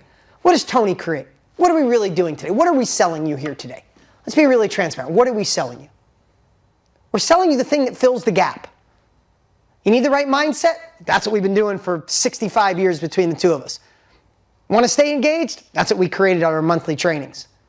You need a community? That's why we have the greatest community on the internet. You want to launch a course, a workshop, a mastermind someday? That's why we created the tool. All we're selling you today is the gap of capabilities, the capabilities that fill the gap from where you are to where you want to be. Does that make sense? And do you see why I love when I get to sell something? Because I don't look at it as selling. I get to serve you guys. Those of you that want to go to another level, I know you're going to need help. And I'd love to be that help. I know you have a gap. And I've worked the last 25 years to create tools, processes, and systems to help you fill that gap. So today, as we come to the end here in a little bit, that's what we're offering you with the Accelerated Success Formula and the whole year membership, is the capabilities to fill the gap, to hopefully you get into your why in your heart. And if you know where you are and where you want to be, we help supply that and fuel that. Like we said, going through the Amazon jungle, it's the map. You can go try to figure it out on your own, or you can trust that Tony and I and what we've created is the map that you get the chance to pay for speed. So as we get towards the end here, and I'm not going to go through the whole thing again, we have the Accelerated Success Formula. Again, this course, you're going to absolutely love it. If you just park everything else for a moment, this is a course I obsessed on for 6 months laying this out. This is not something I dreamed up in 2 minutes. It's 6 modules that tell you how to overcome those obstacles, to tap into your full potential, to crush the stories, to awaken the inner hero, to open up happiness first, to be able to see success and accomplishment, to have confidence and courage in a way you've never imagined. This course is a methodical process all on its own. You should get this for that course. You can go buy the course alone for $497. But this is part of the bundle today because I said the course is amazing, but how about a whole year together? And that's why you get a new course every single month plus the library. Live training with me every single month plus the library. You get the 30-day launch course that you can access anytime you want, right away or in 2 months from now. You get the tool to build a course if you ever want to. If you don't, park it. You should be in this no matter what. Even if you have a different business, you need this. You have access to the private community that's priceless, which I go live in every single week. You get a strategy session that you'll have in the next 30 days. And you'll get access to the Health is Your Greatest Wealth training. Again, if you're a yearly member of Mastermind, I just want to share it. You're in. You have to do anything. If you're monthly, you have mostly all of this, but why not upgrade to the year, save 3 months, and get the ASF program put into your back office? And if you're brand new, it's time to join the family. Guys, I thank you so much for being here, for being a part of this journey, to spending this time together. Everything I shared with you is truly what has allowed me to have more success than I ever imagined possible. This just wasn't something I wanted to spend 3 hours just hearing myself talk. I hope you heard the process. I hope you took incredible notes. But the best way you could thank me is stay plugged in, stay engaged, reach your full potential. If we truly believe no one's coming to save us, then why not this group go out and save the world? And how we save the world is becoming the best version of ourselves. Our families need the best next level leader that lives in all of us to shine, to be bright, to be that North Star for the people we love. We do that with the people we love. There's no way we can't change the world together. Live your life within the moment, and don't go wait until the morning. You never know when it is over. All that I know is we'll get older. So let us dance this night away.